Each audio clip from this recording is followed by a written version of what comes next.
violation notices for 20 years, that automatically qualifies the property as compliant. Okay, so the zoning ordinance has a provision that speaks to an existing nonconformity existing in the same condition for a period of 20 years, Correct. right? Where there's no notice of a violation. In those circumstances, the structure is deemed nonconforming, subject to the protections of the nonconforming lot and structure regulations, correct? That's correct, yes. And that's section 525-73 of the city code, right? Yes, that's correct. Okay. So now we know that you were required to go back a period of 20 years to determine if the existing nonconformities have been there. Tell us what you found. Okay.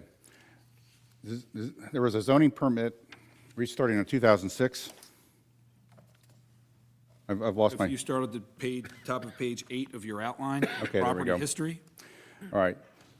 The house was originally constructed in 1980, which I already testified to. The city records include a building permit confirming this. And then beyond that, we know it underwent a substantial renovation in 2007. And looking at aerial photographs, walking around, and then through the IMS pics with the county, we found that to all be consistent. Okay, now I'm going to refer the board members to Exhibit A1 in their package. It consists of 4 pages, and those are the county IMS records. Andy, I don't think I gave these to you, did I?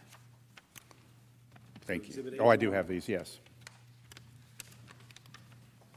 Exhibit A1 is photographs of the site, and if you could walk them through those photographs as they move backward in time with the dates at the top left corner of each photograph for those 4 pages. All right, so in Exhibit A1, the first photograph, it's dated 1/14 of 2010. You can see the sunroom that's been added. You can see the deck that's been added. You can actually make out the gravel areas in the yard. And that photograph is consistent with the current conditions as well, correct? That is correct, yes.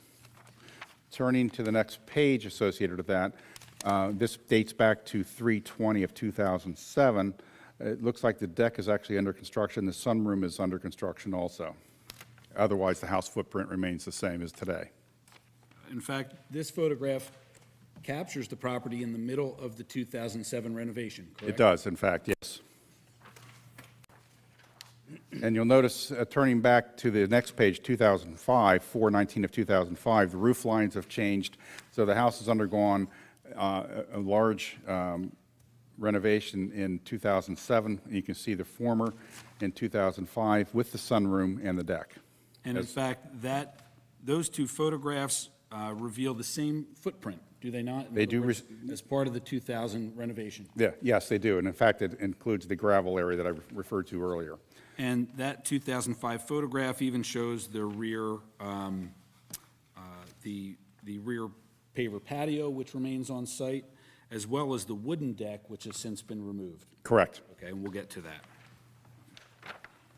And turning the page again to 2003, there's very little difference in this photograph from 2005. Actually, none that I can find. Okay, so that gets us back to 19 years and 8 months, but we need to go 4 more months, right? That's correct. So let's go to Exhibit A2. A2 is an aerial photograph from NJDEP's website, not website rather, but their collection and library that we had purchased some time ago. And it shows a consistency with the 2003 photograph referred to in A1. It is a little grainy, but you can still see the patio, the sun porch, and the same footprint of the house as exists today. When is this, Andy? This is from the DEP, the A2. Well, what's the date? I'm sorry. Oh, I'm sorry. I couldn't find it on there, that's why. Unresolved part of 2002, so I'm not sure when in 2002. Okay, thank you.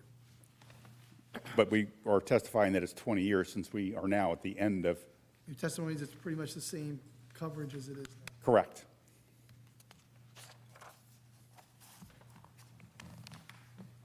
In addition to the aerial photographs, you also conducted an investigation looking at the city's zoning files on the property, correct? Yes. Okay, would you tell us what you discovered? All right, so we found approvals for the construction of the rear sunroom on the pre-existing deck, which was covered up as part of that in 1999. At the time, the rear deck setback requirement was 30 feet, which required a variance for a 25-foot setback. The rear setback requirement was since amended, making the rear setback conforming. There's no rear setback variance here. The 1999 approval did not include impervious coverage calculations because the sunroom was placed on an existing deck, so there was no change in impervious coverage at that point in time. Got it. And unfortunately, those plans didn't give us a number, right? We can't look at it, but we know that there was no change during the 1999 modification. That's correct. Construction of the sunroof on the, That's correct. sunroom on the existing deck, right? Right. So then, beyond that, we found the zoning permit for the 2007 renovation, and which we confirmed with their. Go on. I'm sorry, no, I'm sorry, we're going to get to that next exhibit in just a moment. Go ahead. Okay, so we researched the zoning permit for the 2007 renovation, and it confirms by the aerials that in 2007 renovation did not alter the building footprint or site layout. Okay, the city's filed an August 2006 survey that shows the building grounds and are largely the same condition as they are today, largely because the 2006 survey shows a wood patio that must have been removed prior to the Valentine's purchase. So the impervious coverage has actually been reduced since the 2007 renovation. The building walkways, driveways, brick patio, and everything else are all the same. And I believe we're referring to A3, which is a 2006 survey by Dante Guzzi's office. Okay, so as we look at the 2006 survey, the wood patio in the back left corner of the property, that's gone now, correct? That's gone. It's an irregularly shaped wood patio as you look at the plan in the upper left-hand corner. Is the site the same today as we see in the 2006 survey in terms of the building footprint, walkways, driveways, et cetera? It is, other than the wood patio we just referred to. Okay. Thank you. Okay.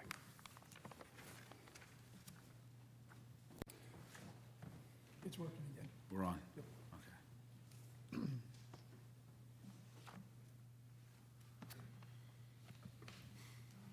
Okay, moving on. Yes, Okay, please. moving on. The zoning permit for that renovation was issued in November 2006 and specifically provides zoning approval, but does not include any approval or mention of site work. Okay, and to that, we'll refer the board to Exhibit A4 in the package.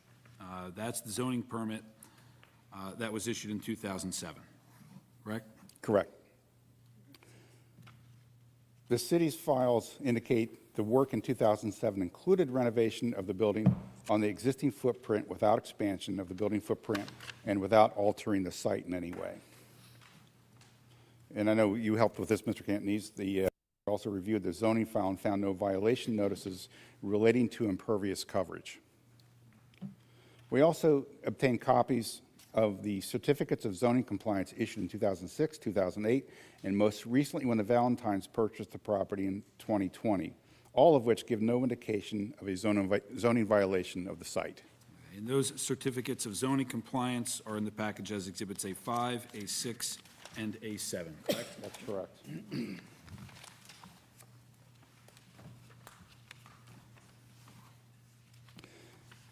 For all these reasons, we have determined that the current non-conforming lot coverage and stone yard are legally existing conditions in that they predated the time period of 20 years prior to today, as well as no violation notices having been issued that we could find.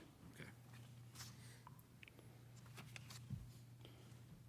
So our further investigation revealed no expansion of the building's footprint since its construction in 1980.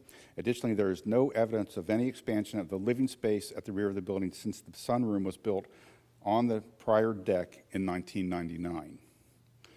Importantly, this is before the city adopted Ordinance 195-2009, which was adopted in November 2009, to require a 10-foot setback from a pool to a principal structure. We have, just for a complete record, included a copy of Ordinance 195-2009 as Exhibit A14. That ordinance adopted again in November 2009 is when that 10-foot setback requirement came into being. And to clarify further, when the house was built in 1980 and when the sunroom was placed on the rear deck around 1999 and when the house was renovated on the existing footprint in 2007.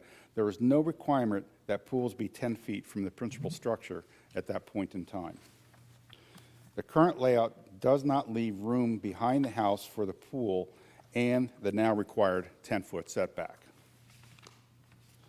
And is that a result of the long, narrow shape of the existing home? It is, and also not being able to plan for the future, knowing that they had a 10-foot setback to consider, which may have adjusted the way they thought about the footprint that they originally constructed, so that they could construct a pool later on.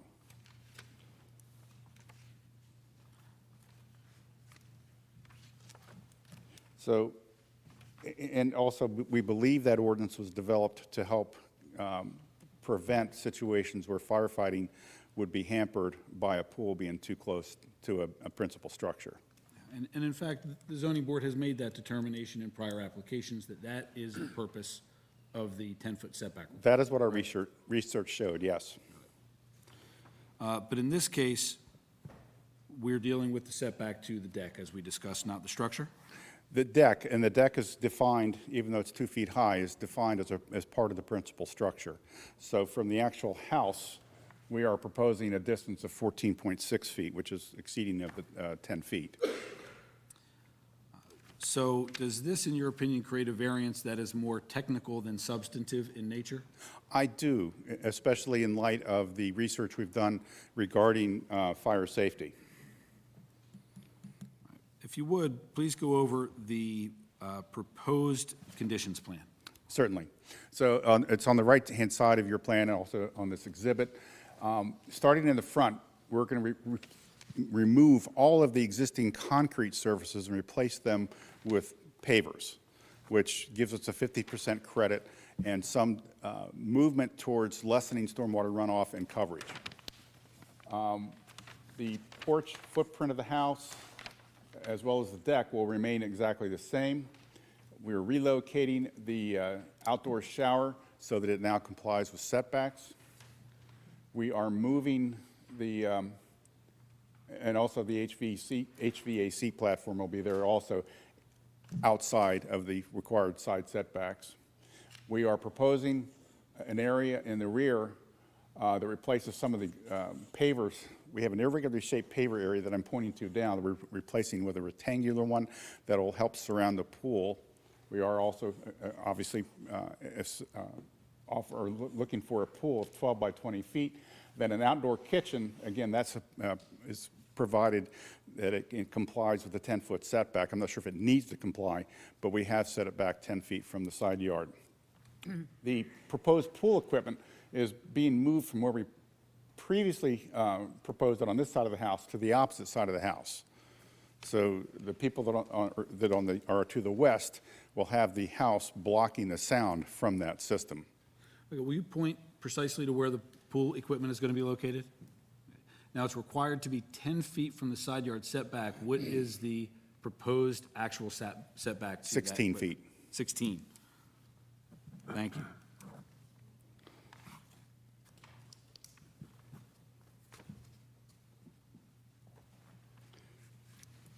Now, the impact, the next point, the impact of the stormwater management on this site, replacing pavers, removing the, and this is not considering removing the gravel. This assumes the gravel is still there, which it won't be. It reduces, and this is for your board engineer, he'll understand what this means. We're reducing the CN number, the runoff coefficient, stormwater runoff coefficient number from 85.1 to 77.9. And that's without considering a rather large impact of removing around 38% of the site's coverage with gravel and replacing it with landscaping and grass.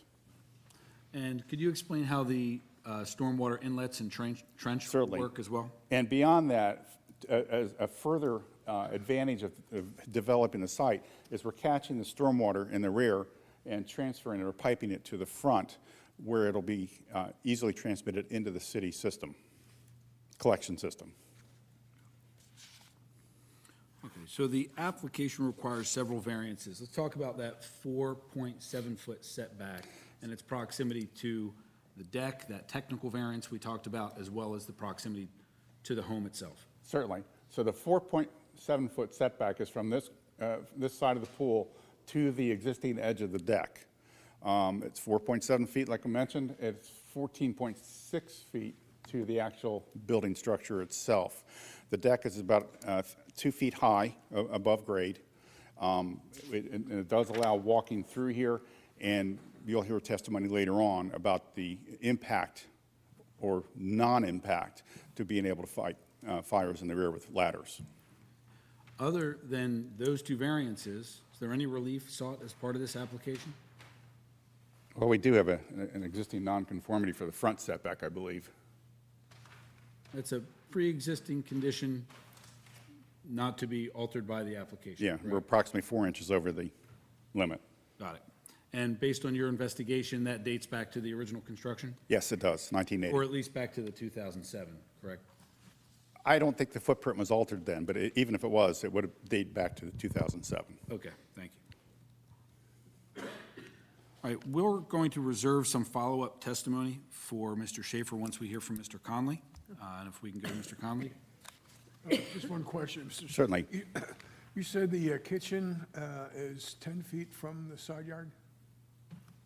Yes, it is. This wing, if I could come forward and point Yeah, to this it. shows 9.4. That's to the house. Yeah, but isn't this aligned with the end of the kitchen? Yeah, yes, you're right, it is. And if it need be, we can move that back. So it's 9.4, it's not 10, right? You're Okay. correct, All yes. right. But again, that's conforming, it's only required to be 5. Correct. Got it. I just checking.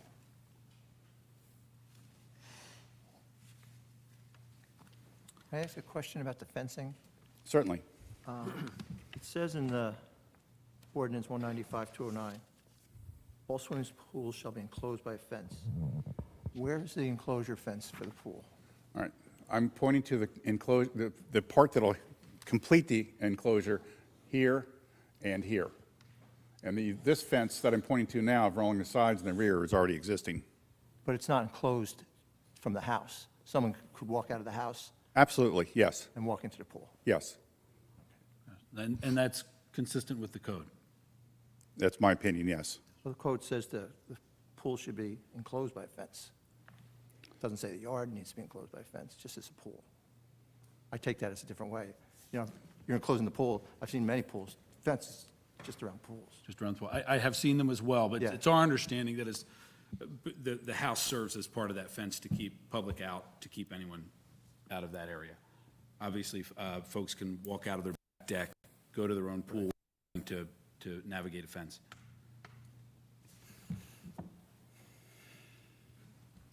Any other questions for Mr. Schaefer? Okay, then, if I may, Mr. Conley is, I know, already sworn, and today we'll offer him as an expert in fire safety. For the background, I understand, Mr. Conley, you are both a professional engineer and professional planner and have been before this board before, but I think we should speak to your credentials in this different capacity in which you'll testify tonight. Okay, I am not a professional engineer. I am a professional land surveyor. Oh, I'm sorry. And a professional planner, licensed in 3 states, and have been before this board many times. I've represented this board back in the 1970s, and I'm glad to be back here to say hello to everyone. I think we're different. If we turn your attention away from all of the previous stuff that we've all understood about me and my background, I have been a longtime firefighter, and I fought fires here in Cape May, some of the big ones. I started my entry-level firefighting in March of 1965 in the Holly Beach Fire Company in Wildwood, moved over to Lower Township and joined the Town Bank Fire Company in 1975. I became a life member of both of those and still serving the Town Bank Volunteer Fire Company. I have held the position of firefighter, lieutenant, captain, deputy chief, and safety officer. In fact, I was the founder of the Cape May County Fire Safety Officers Organization. I have been an instructor at the National Fire Academy for courses in firefighting given at Cape May and Atlantic County. I've served on a national committee to develop a course on fire safety sponsored by Volunteer Firemen's Insurance Company. and I am an elected fire commissioner in Fire District Number 2 right now in Lower Township. I have served that position since 1985, and I'm still serving. And I am the current chair of the Lower Township Bureau of Fire Safety, and I have served in that position as chair since 1990, and I'm still serving. And for that reason, and those reasons, we offer him as an expert in fire safety. I think we'll accept that. Very nice. Mr. Conley, why don't I let you just do your thing? I think if we look at the picture, and I don't remember what the exhibit number was. That one? So there is a photograph of the rear yard. We didn't mark it as an exhibit because it's included with everyone's package. We can place a copy of it up on the board. Why don't we do just that? And what you see is the rear of the building, and in this photograph, and where my pen is, which is directly behind the deck, this is where the swimming pool is going to be. And if we look closely at the existing conditions plan that Mr. Schaefer had spoke to you earlier about, he testified, and I have, as a land surveyor, verified that that deck is 10 feet wide. The deck itself is 10 feet wide. The swimming pool will be another 4.7 feet away from that, making the 14.7 feet that Mr. Schaefer testified to. If we were to look at the rear of that building in an extreme fire, we have two issues. One is to put the fire out. The other is to make sure everyone is safely out of the building. There are a lot of windows on the rear. There are windows on the side. As you look at this, probably the most prevalent and the hardest place to get out of would be the window at the corner over the deck, because it's on the second floor and it's furthest away from a doorway. If we took and assumed an 8-foot ceiling and 3 feet to the bottom of the window, we would say that from the deck to the window is going to be 12 feet. With normal laddering procedure, you would be, for every 4 feet, you move the ladder out 1 foot. So if we're at 14 feet, we're 3.5 feet away from the building. We still have 7 feet of solid deck behind us. If we needed to have safety over the ladder, which we would have another 2 feet extending up over the windowsill. So we're looking at a 16-foot ladder to make that access to that building. If you were laddering that building, that's a standard ladder carried on all Class A #1 attack pumpers. So that's a standard laddering procedure. There's a second thing that happens with that deck. It actually makes rescue operations a little bit better. There is a sun deck out here. Over the sun deck is another set of windows, and there is windows that just barely show up in the photograph in the cockloft or the peak of the roof. So you would be looking at how would you take care of those.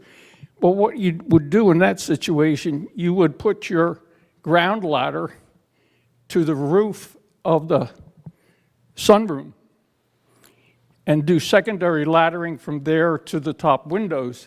So this configuration actually lends itself very well to laddering operations. Given all of that, there is, on the side of the building, there is another set of windows directly opposite the front door, which is located on the side of the building, which are the same elevations as the rear. So you have the same laddering procedure on that operation. So given what I've just told you, none of that even reached the ground yet. But the fact that the pool or the deck is there gives you less height that you have to climb to get to the rescue windows. So if we move out and say that there's still another 4.7 feet outside of that, that's just more than adequate space. That was a lot of talking about a lot of procedures. is that clear? I'd look to see the heads nod I think that was as simple as I can explain how that operation would be. And I can tell you that's something that we practice all the time because that's a standard laddering procedure. And it's one of the first things that we would do in a situation like that. Mr. Conway, in your expert opinion, you don't foresee any fire safety problems here, is that correct? I do not see any fire safety problems, and we have not introduced yet the revised letter from Chief Coulter. And I can tell you, we can introduce it at any time somebody would like. If I had written that letter myself, it would have come out sounding exactly the same way. Chief Coulter is a fine firefighter and knows what he's talking about, and I don't disagree one iota with what he said. That was going to be my next question. Right. You had an opportunity to see the letter, obviously you did, and you agree with what the contents are. Yeah, absolutely I do. We have included both the original note he sent for the purpose of being thorough, as well as that subsequent letter as Exhibits A8 and A9 in the package that we have. Is there any way that you could even set a ladder on the area outside of that deck? The area, where the 4.7 feet is and reach the home? You could put a ladder anywhere you need it on that deck. I mean, it's rock solid. And one of the nice things that you like about that, and these are things that come out of fire safety, and that's come a long way in the fire service. Today, if I were going to use the sunroom as a launching pad, as I talked about, one of the other things that we would do is we would lay a ladder on the roof of that building parallel to it in case we had flame impingement underneath that you don't see, that hasn't penetrated yet.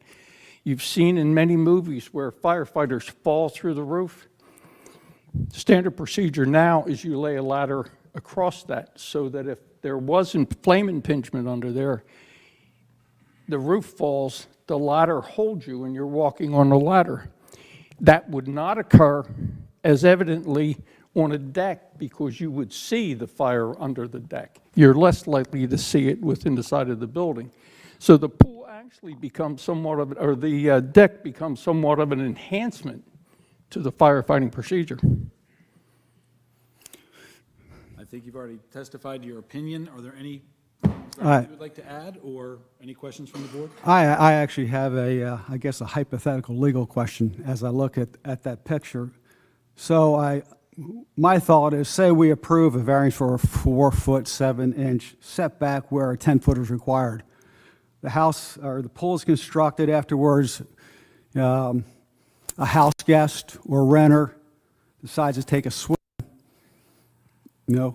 and as I look at that deck, maybe he or she decides to take a run off that deck and take a dive or a jump into the pool and get severely injured.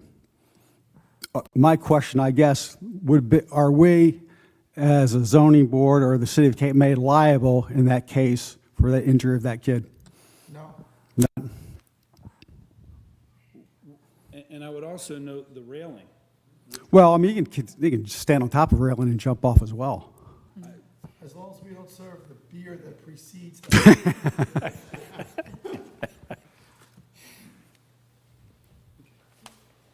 Thank you, Mr. Conway. Okay, thank you.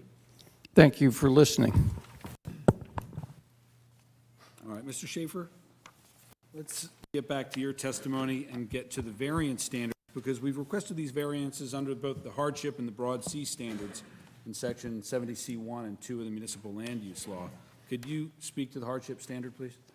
In terms of hardship, as we discussed before, the building was placed and configured in terms of its size and location and setbacks without the benefit of the current setback for the pool to principal structure mostly, and also the rear setback. If those setbacks had been required then, they probably would have left room by reconfiguring the house for a future pool. And in this case, they're suffering a hardship because they didn't have that, because that information didn't exist in 1980 when the house was constructed, or the deck for that matter either. Now, the C1 standard related to hardships speaks specifically to situations that uniquely affect a specific piece of property or the structures lawfully existing thereon, correct? That's correct. So consideration of the pre-existing building layout is appropriate in this case, in your opinion? It is, in my opinion, especially since, again, we've gone the 20 years without a violation notice and this situation existing in this form. And during that 20 years, the new ordinances were introduced. And is it your testimony that the subsequent enactment of the 10-foot requirement impairs the owner's ability to install the pool, which would otherwise be permitted as a permitted accessory use here? Clearly, which is exactly why we're here. Likewise, we have a pre-existing condition as to lot coverage, right? We do. Currently, without the gravel, we're at 52.2%. If you include the gravel landscaping, it's around 90%. And we're proposing to reduce it to, pardon me, 45.8%, which is a substantial reduction, as well as improving the site with stormwater management that forces the water to the street. Are all the pavers that are shown on that drawing, are they pervious pavers? Are you taking advantage of 50% reduction? Well, yes, there's certain construction, there are certain construction standards that are required for them to be that way, so we can't set them on concrete, in other words.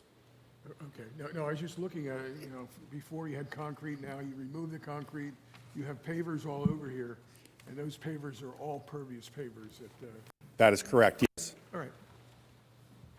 So in your opinion, do those conditions create hardship upon the applicant? Yes, they do. All right, now we also requested the variances under the Broad C standard. Are there any purposes of the municipal land use law that are advanced by this application? In my opinion, yes. Under 40:55D-2A is the first one, promote public health, safety, and welfare, promote the reinvestment and improvement of property to reduce lot coverage and improve stormwater management. I think I've already testified to the point that we are improving stormwater management and runoff, and also aesthetically, it's going to be an improvement by replacing a gravel landscape with a green one. Under the same section, item B, secure from safely from flood. And again, we're reducing the lot coverage, improving the stormwater management. Then under item G, under the same, provide sufficient space and appropriate locations for a variety of residential and recreational uses, but both public and private. By providing relief to permit the permitted or the accessory pool, we are making other large improvements to the site we believe are beneficial to the community and the town. And under item I, promote the desirable visual environment, which I've already touched on to some degree, replacing the concrete with pavers, replacing the gravel with landscaping, as well as the other improvements to the site. Now, we also need to satisfy the negative criteria. Can the relief be granted without substantial detriment to the public good and without substantially impairing the intent and purpose of the zone plan or the zoning ordinance? In my opinion, yes. The benefits far outweigh the detriments, and I can't see any detriments that would be provided with this development. So why is it that this does not offend the negative criteria? All right, because we can't substantially impair the zoning ordinance or the zone plan. That's correct. And that's because we do have a way, the ordinance was designed, the setback for the pool was designed to provide fire safety, and we have found other ways to provide fire safety here in this particular case. And in fact, this pool will be at or more than what's required in terms of setbacks to the adjoining property owners. So the variances here have no impact on the neighbors whatsoever, correct? That is correct, because no variances in terms of side or rear setback for the pool are being sought. So we are in complete compliance with the parameters associated with lot layout that could impact neighbors.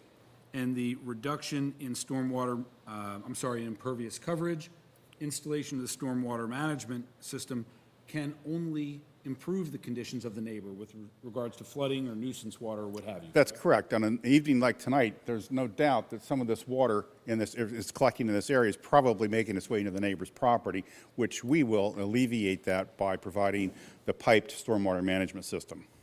If the board sees fit to approve the requested variances tonight, would that approval deviate from the board's prior treatment of similar applications, involving pool setbacks? In my opinion, no. We did find two other variances that were granted for pool setbacks to principal structures that were granted, and I don't want to suggest ever that that was a precedent, but an example of how the process worked. So those required variances for setback, and they caused the review of that to raise to a different level with a professional engineer reviewing it and so forth, and a firefighter, your fire official reviewing it.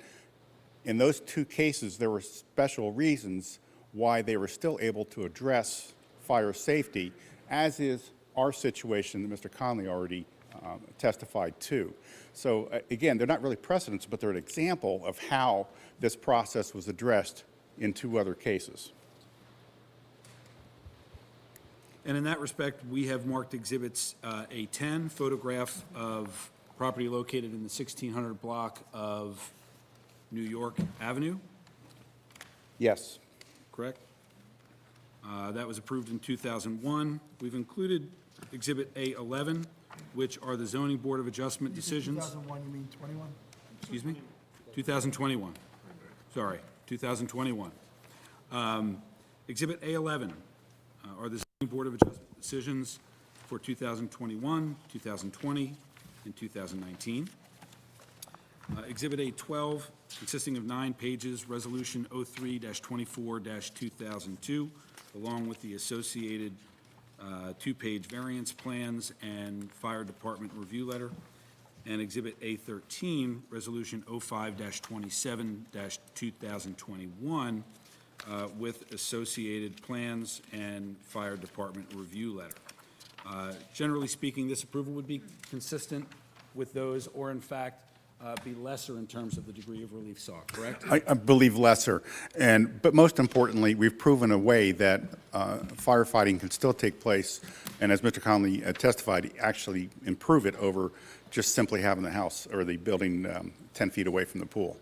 And in your opinion, is approval appropriate in light of both the unique circumstances of the case as well as prior applications? Yes, I do. Those are all the questions that I have for Mr. Schaefer. I have just a couple. You've done a nice job in removing a lot of the impervious cover and replacing it with pervious covers with the pavers. I see that. Certainly, that's a benefit, I think, too. But would you run by again, what is the benefit of the outdoor kitchen and the pool? Well, the outdoor kitchen and the pool are simply the homeowner being able to enjoy their property. Yeah, I understand that's a benefit to the homeowners, but how about with the context of the entire community? The pool and the outdoor kitchen certainly don't benefit the community Okay. because it's a private enterprise here, Okay. private action. It's the stormwater management improvements that come along with it. And again, we're trying to do our part for the community and make other changes that are a benefit, that actually benefit the homeowner too, but really do benefit the city in terms of reducing stormwater management and also positively impacts the neighbors in terms of potential stormwater impact. Okay, because we're required to weigh the benefits against the potential detriments. Correct. And of course, we have heard testimony in the past in this board about detriments of pools with the noise and that kind of thing. But in your opinion, again, the benefits of having that pool in the kitchen out there would outweigh detriments such as that. Is that Well, it's more mitigated by the stormwater management issues than it is having the pool. And let's be honest, the pool and the outdoor kitchen, it doesn't benefit the neighborhood. Okay, okay.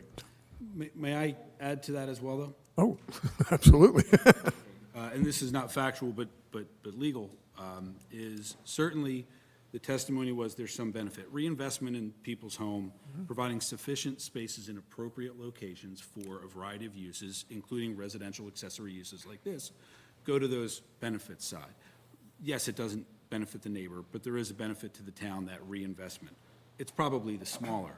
But the testimony also was related to the hardship created by a long, narrow home that was built, renovated, all before the 10-foot setback requirement existed, and that's important.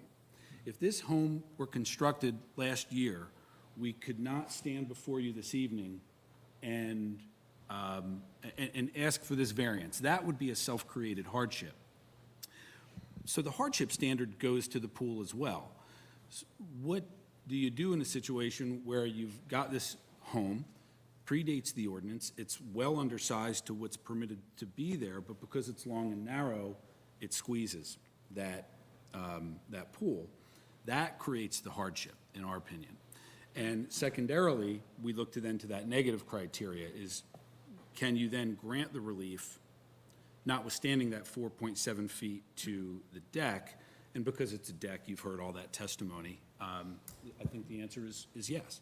So I just want to be clear that the pool and the kitchen, the uses are permitted, right? So we're not asking for variances to put in a pool where a pool isn't permitted, nor a kitchen. In fact, the kitchen's fully conforming. But I think that hardship is an element here, and given the minimal degree of nonconformity, appropriate on that, on balance. Okay, yeah, I understand the, and it was. I'm sorry if I'm being, Oh, no, not at all, not at all. But there's case law also that if it's a benefit purely for the homeowner, that's not a benefit that we will. it's not. I But think you've seen sometimes that. different variances fall under different, are attributed to different standards under the code, right? I think both the C1 and the C2 balancing test and hardship apply to both of these. But I think the pool setback, because of the configuration of the pre-existing home, probably shades more hardship. Whereas the balancing test really goes both, right, on the impervious coverage, because we're not only going to improve that for the benefit of everyone, but it's a pre-existing condition as well. Okay, because we're also looking at lot coverage issues here. And we have been looking at those, and it's getting to be an issue that is really of concern, I guess, as everyone knows. And when I'm looking at it, as I said before, they did a lot of good work to reduce the lot coverage issue, okay? And you know something, when I did the calculations, it's been a long time since I've been an engineer, but when I did the calculations, right now, the lot coverage with a pool and everything, as you pointed out, was 45.8%. If you do the lot coverage without the pool, it takes lot coverage down to 42.4%. And if you do it without the kitchen and the pool, it takes it almost to where the lot coverage is required, 40.4%. So that's what I was looking at too. I mean, and something that I guess we have to weigh, is it worth it, you know, to increase the lot coverage based strictly upon pools and that kind of thing?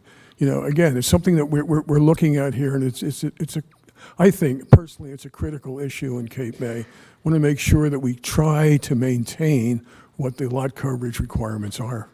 Well, maintain is an important word, because we've talked about the 20-year history of the layout, the non-conforming condition at the 52% plus all the stone, and of course, the property owner will maintain that in perpetuity if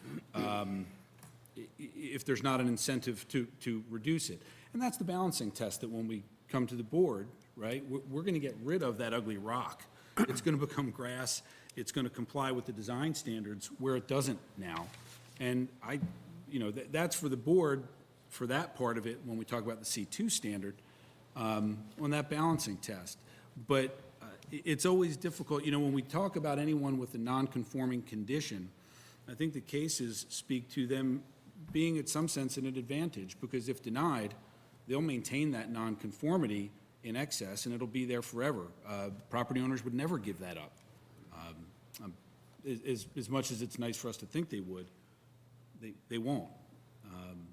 So there's our point and reasoning on why I think it's appropriate in the balance. Okay, thank you. Appreciate it. I have a question. Was this property purchased prior to the ordinance of the 10-foot setback By whom? by the current owners that are? No, it was purchased after, but that's a good point, because hardships, and the C2 standard, but hardships in particular, they don't go away when a property is sold, right? So if the old owner had a hardship, the new owner had a hardship. It carries right through with the property. Hardships don't relate to people, they relate to land and the lawfully existing structures on the land. So that hardship is there. It doesn't matter if this property owner, if the Valentines If this family purchased it after that was in place, under the law, I don't believe that's relevant. Because we're here not to think about people, we're here to think about properties. But the People come and ordinance- go. But the ordinance was put in prior to them buying the property. Isn't that the diligence on their part to know whether or not you can exceed and put more things on there? By adding a swimming pool, if I was buying a property in Cape May, I would look to see what the setbacks and things are before I would even purchase, and see if I could put a pool or a outside kitchen, and having the ground coverage. Well, I understand your position, but again, my point is the hardship relates to the land and the building, not to the people, and the sale and purchase doesn't alter that, in my opinion. And I think that's the state of the law. Any more questions before we go to Craig?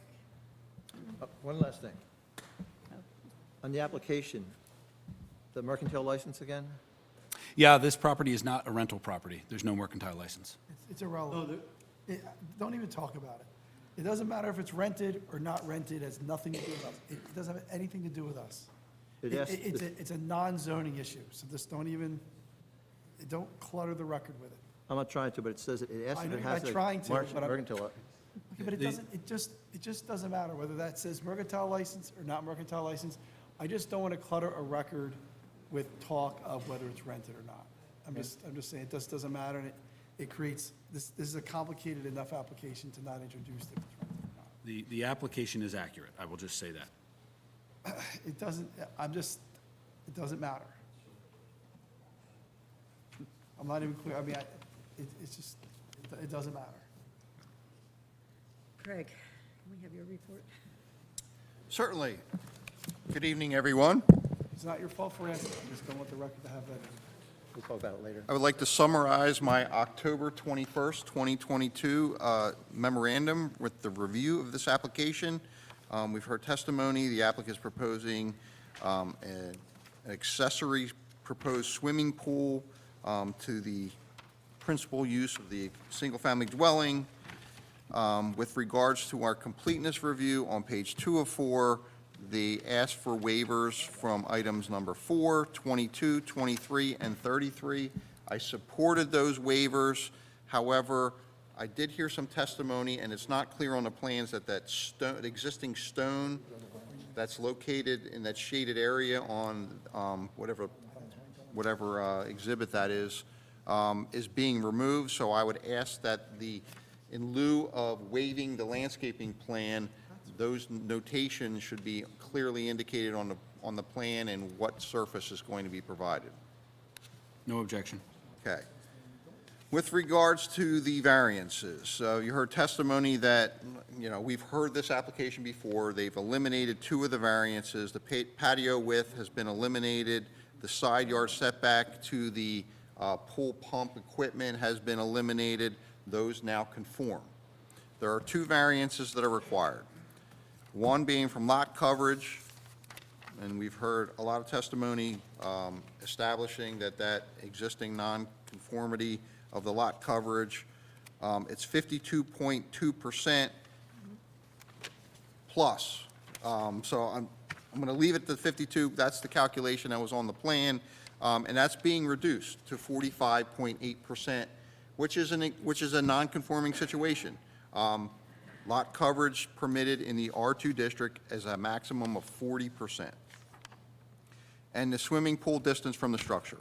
And we heard a lot of testimony with regards to that. And I've gone on the record before, and I think I've done it the last application. I was around in 2009 when the pool ordinance was crafted, and I was involved in the discussions.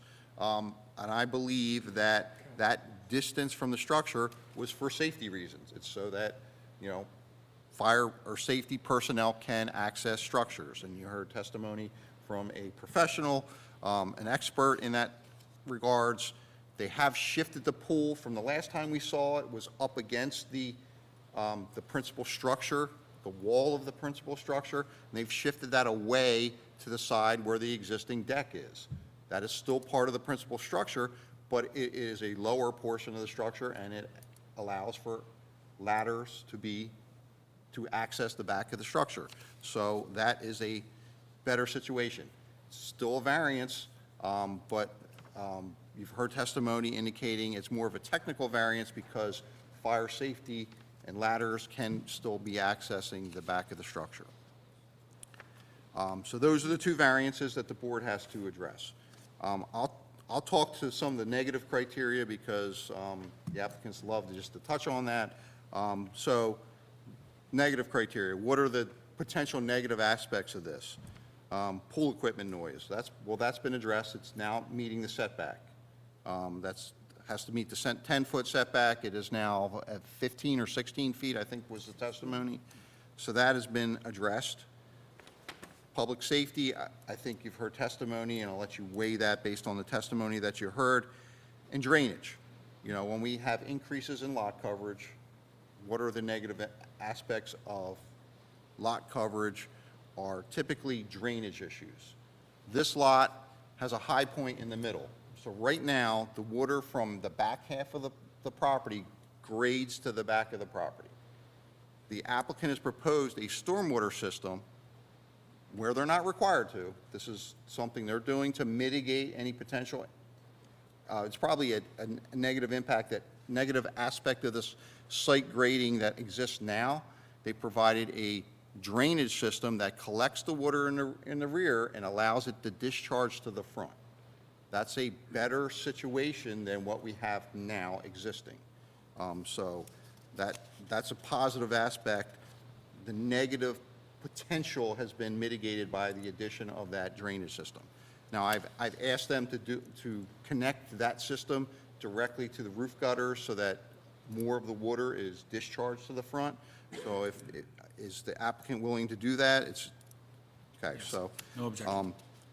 So those are the negative impacts that have been addressed. Now let's talk about lot coverage.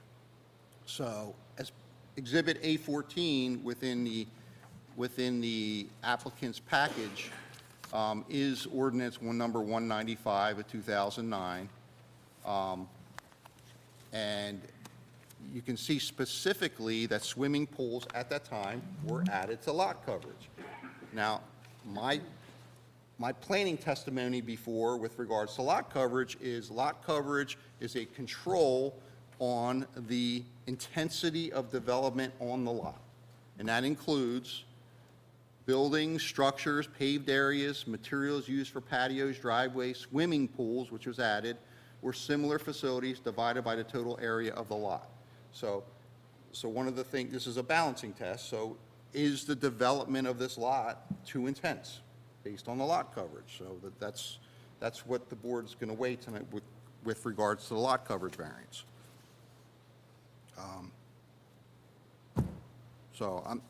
You've heard testimony, I'm not going to, you get the weigh based on the testimony that you've heard.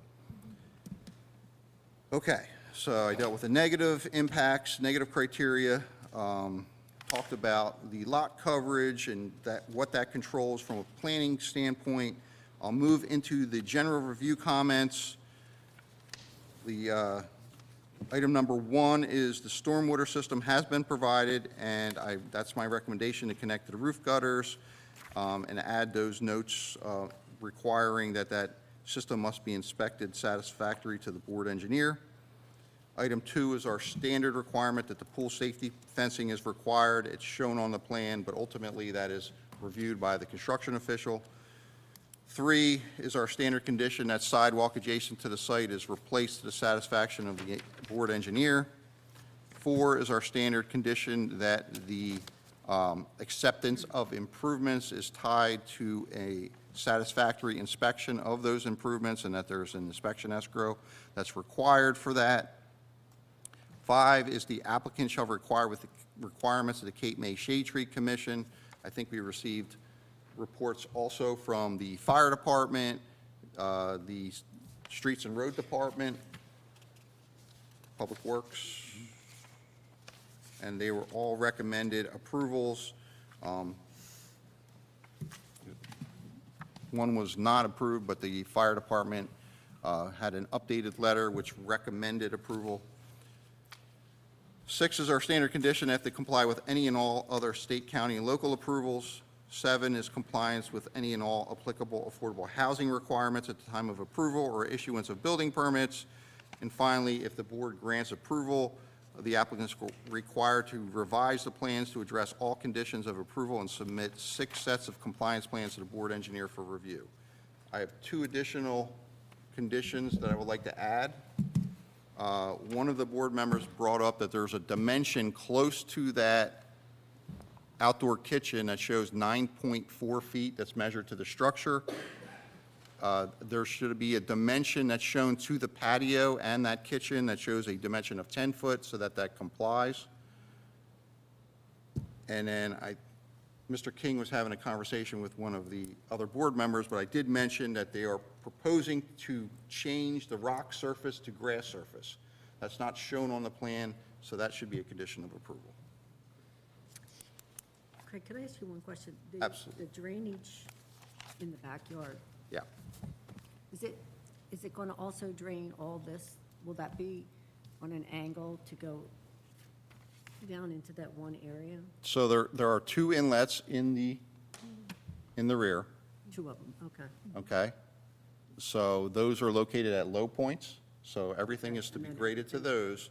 And then there's a pop-up drainage emitter in the front. So what happens is that system fills up, and that inlet in the front is lower than any of the inlets in the back. So it allows positive outflow to the front of the property where it's otherwise dammed by the existing grading that's higher in the central part of the lot. So this is one of our lots that's graded to the back. This allows it to essentially be collected and discharged, any excess discharged to the front. That's what we want to see. Okay, thank you. Anybody else have any questions for Craig? At this time, I'd like to open it to the public. Anybody within 200 feet that would like to speak, come up to the microphone. Beyond 200 feet? Oh, yes, sir, come up. Can you make sure the microphone is turned on? So you're going to state your name and then spell it, and then tell us where you live, and then I'm going to swear you in, okay? My name is Michael O'Neill, O''N''E''I''L'. And I live at 1310 Maryland Avenue, right next door to the property that's being discussed here this evening. Do you swear to tell the truth, the whole truth, and nothing but the truth, so help you God? I do. Go ahead. Excuse me just a second here. Hello, my name is Mike O'Neill. My wife Laura and I live at 1310 Maryland Avenue, which is next door to the property being considered in this application.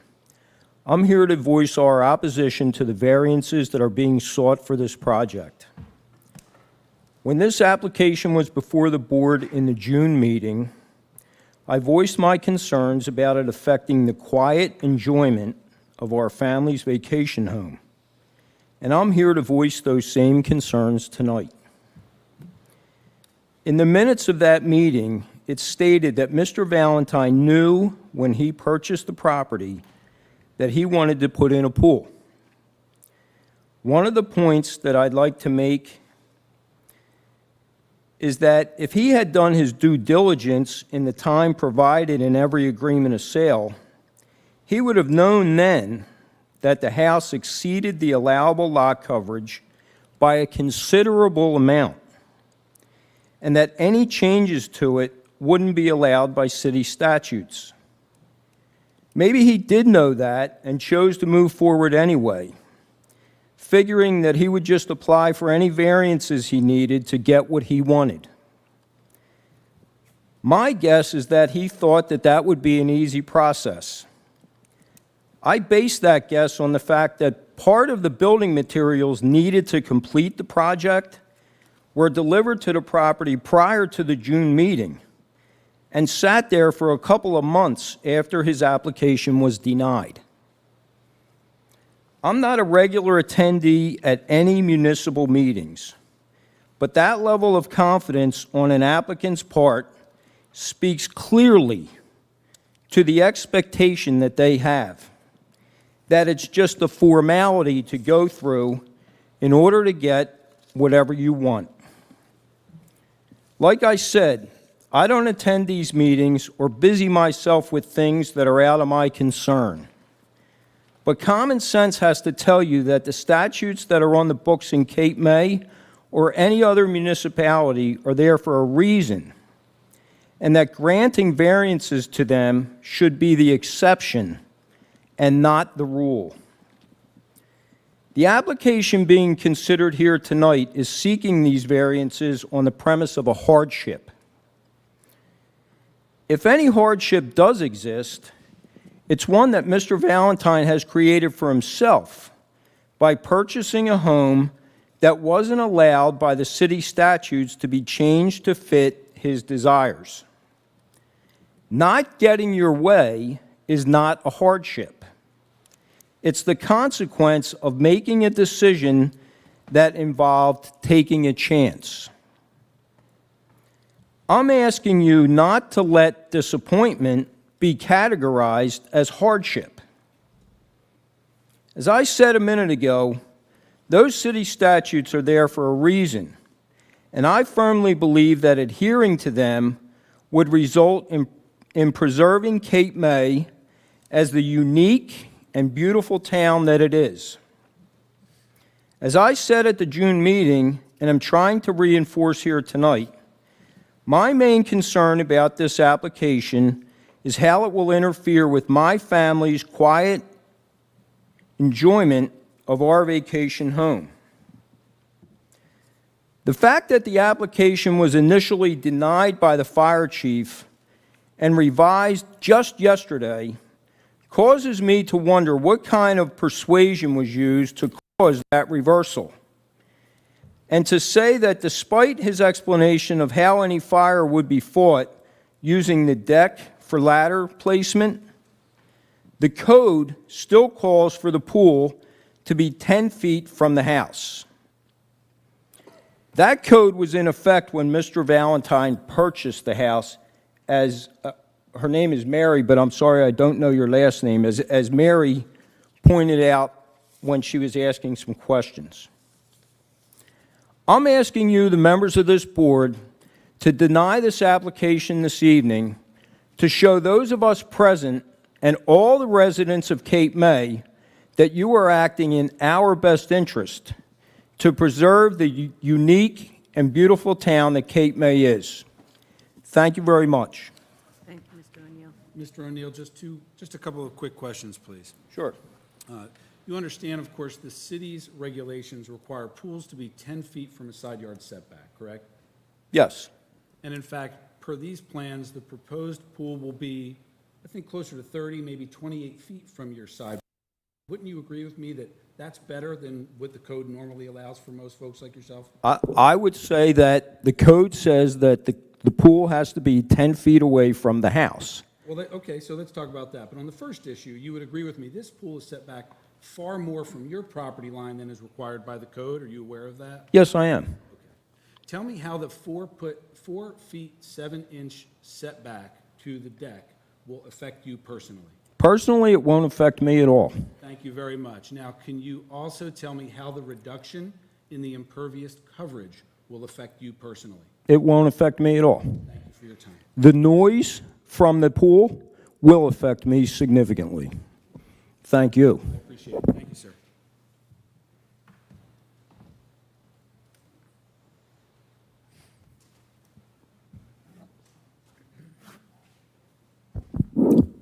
Good evening.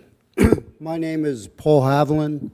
I live at 1317 New York Avenue, directly behind the Valentines.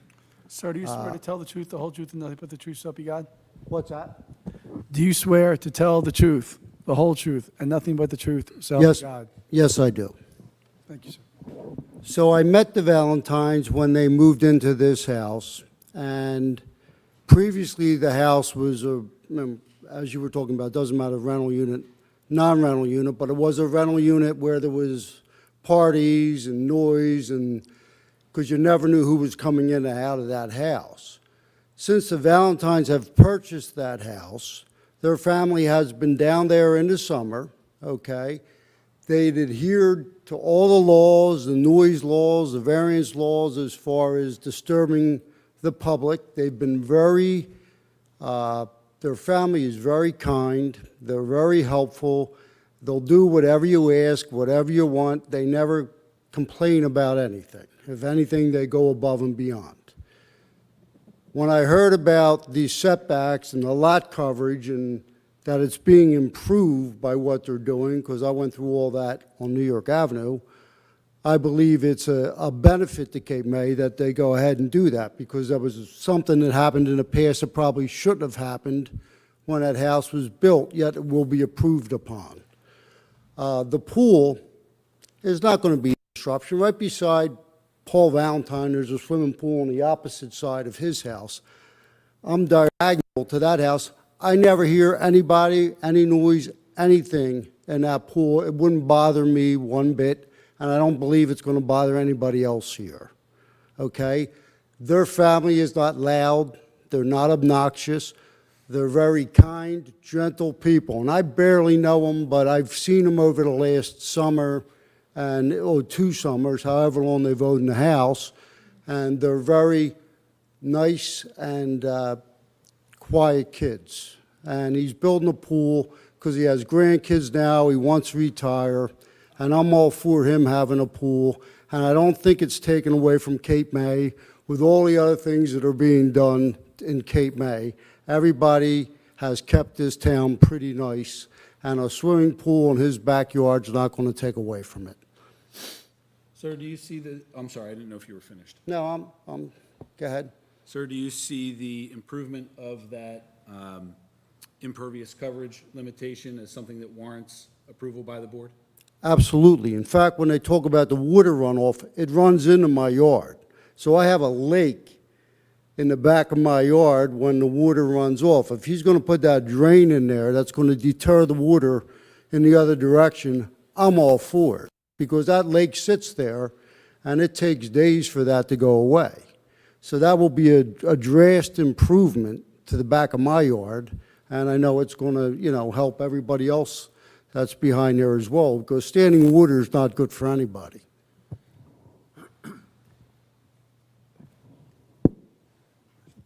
Thank you. Thank you, sir.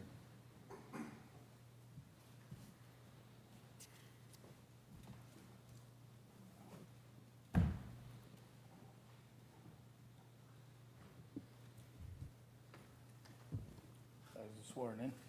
Yes, sir, can you state, Brooke McMullen. can you spell that? It's Brooke, B-R-O-K-E, McMullen, M-C-M-U-L-L-I-N. Sir, what's your address? I'm Brooke McMullen. We have a family house at 1321 New York Avenue. Since 1981, it's been a family house. Okay, sir, do you swear to tell the truth, the whole truth, and nothing but the truth, so help you God? Yes, I do. Thank you. Okay. The rear of our property is adjacent to 1312 Maryland Avenue, which is requesting a variance to build a pool. I would like to note that this is the second hearing. Hearing was requested by the applicants on September 29th. Notices were mailed on December 5th. Sorry, the application for the hearing was submitted on September 29th. Notices were mailed on December 5th, but we did not receive our notice until December 8th, 7 days prior to this meeting. The requirement is to provide a 10-day notice. Furthermore, to schedule this hearing on short notice during the holidays has caused a number of us significant hardship. I personally had to cancel a meeting in Washington, D.C., and I'm not attending a Christmas party tonight.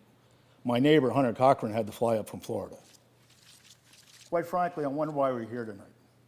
The applicant continues to seek variances for setbacks and impervious surface, which were denied 6-1 at the first meeting back on June 23rd for very good reasons.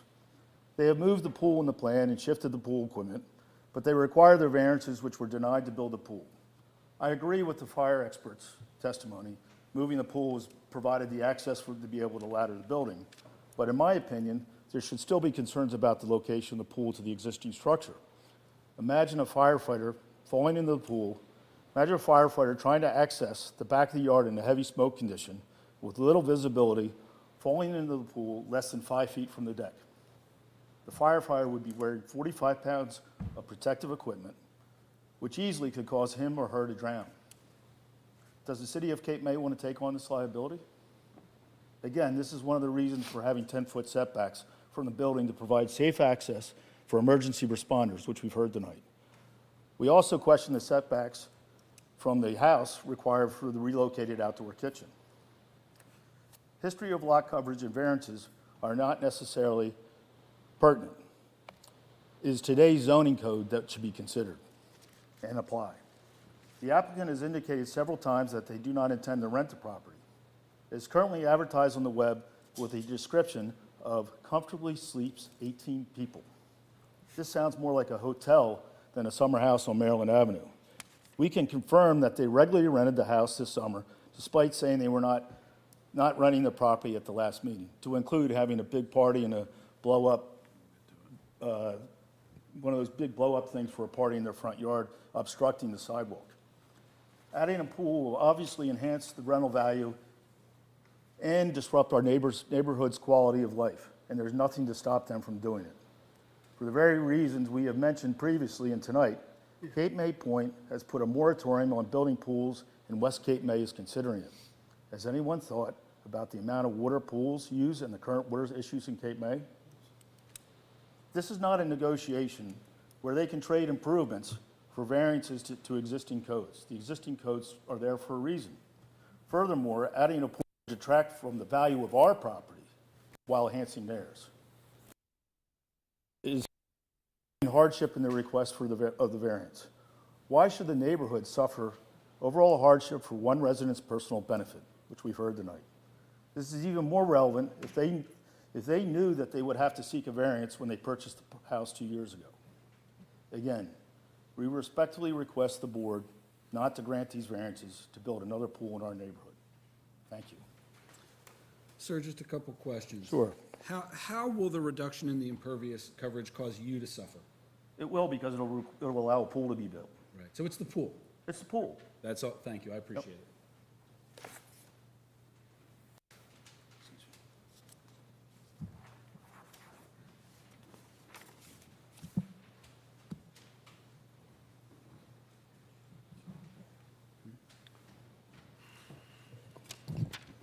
Good evening.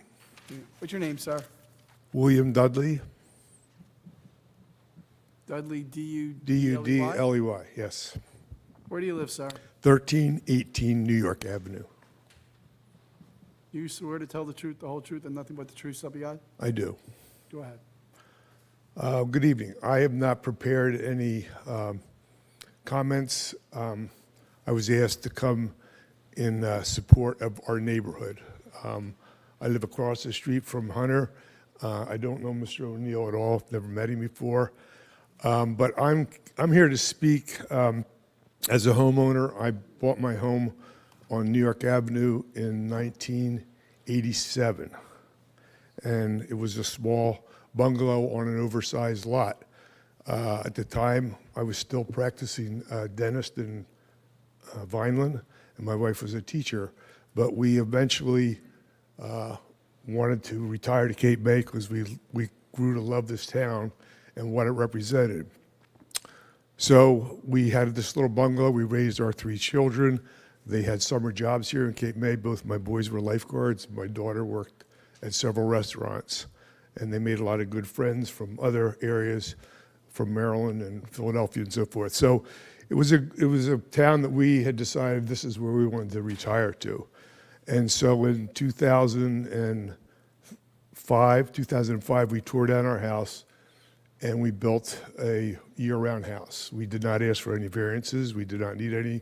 We stayed within all the building requirements for this city. And we have a beautiful home, and we're very happy to be here. A house behind us, who we knew the people originally when we moved in. Unfortunately, their marriage broke up and they ended up selling the home. But before they sold it, they put in a swimming pool.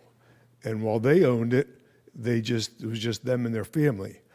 This house has subsequently been sold 3 times, is now basically a rental property, and the swimming pool basically is adjacent to our backyard. And my wife and my bedroom is on the back of our house, on the ground floor. We specifically built that way, anticipating retirement. We wanted to have all the living area for us on the first floor. We have 4 bedrooms on our second floor. So this swimming pool that was originally a single-family home for just their children and their grandchildren became a rental property. And we have subsequently, on a number of occasions, had to call the Cape May Police Department because after 10 o'clock, there would still be people out there with music playing, alcohol being consumed, abusive language, that we have 3 grandchildren that live nearby that like to come to our home. And so we, on numerous occasions in the past 5 years, as this house has been sold 3 times, had to call the police and have them come and ask the people to please turn the music down and control the people that are there, and so forth. So sometimes it gets to be a very unpleasant situation. So I'm not here to discuss or question what is being asked for as far as the X's and O's here. I'm telling you why I bought a home in Cape May, and my wife and I wanted to retire here. So I'm speaking to the quality of life in our neighborhood. We bought there specifically because it was a quieter end of Cape May, and so I'm saying that this could happen again. I don't know the Valentines at all. I don't know if they plan on staying there forever, but nothing is forever, so you never know what could come up, and their plans have to change. They have to sell the house, so forth and so on. I can't quite agree with the hardship part. To me, you buy a house and you know what you want to do with it, and if it doesn't meet your needs, then you buy a house somewhere else. So I don't agree with the hardship excuse. But mostly, I'm just asking the people to think of your city overall and the quality of life that the neighborhood would like to have, maintain. Thank you. Mr. Dudley? Your home is, and I want to be clear, so you're not taking a position pro or con on this application? No. Okay. So I'm not taking, well, I say pro or con, I'm saying that, I'm asking the city, I think that the pool is not a good idea. and it generally. Not based on this, just based on the quality of life in Cape May, what they're supposed to be protecting and looking out for. So is it a fair statement that your concern is just with the pool, any pool, every pool? Absolutely. Okay, thank you, sir. Yeah.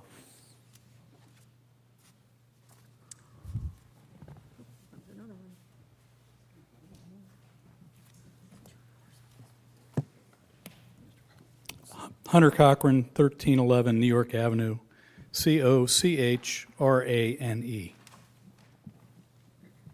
Sir, do you swear to tell the truth, the whole truth, nothing but the truth, so help you God? I do.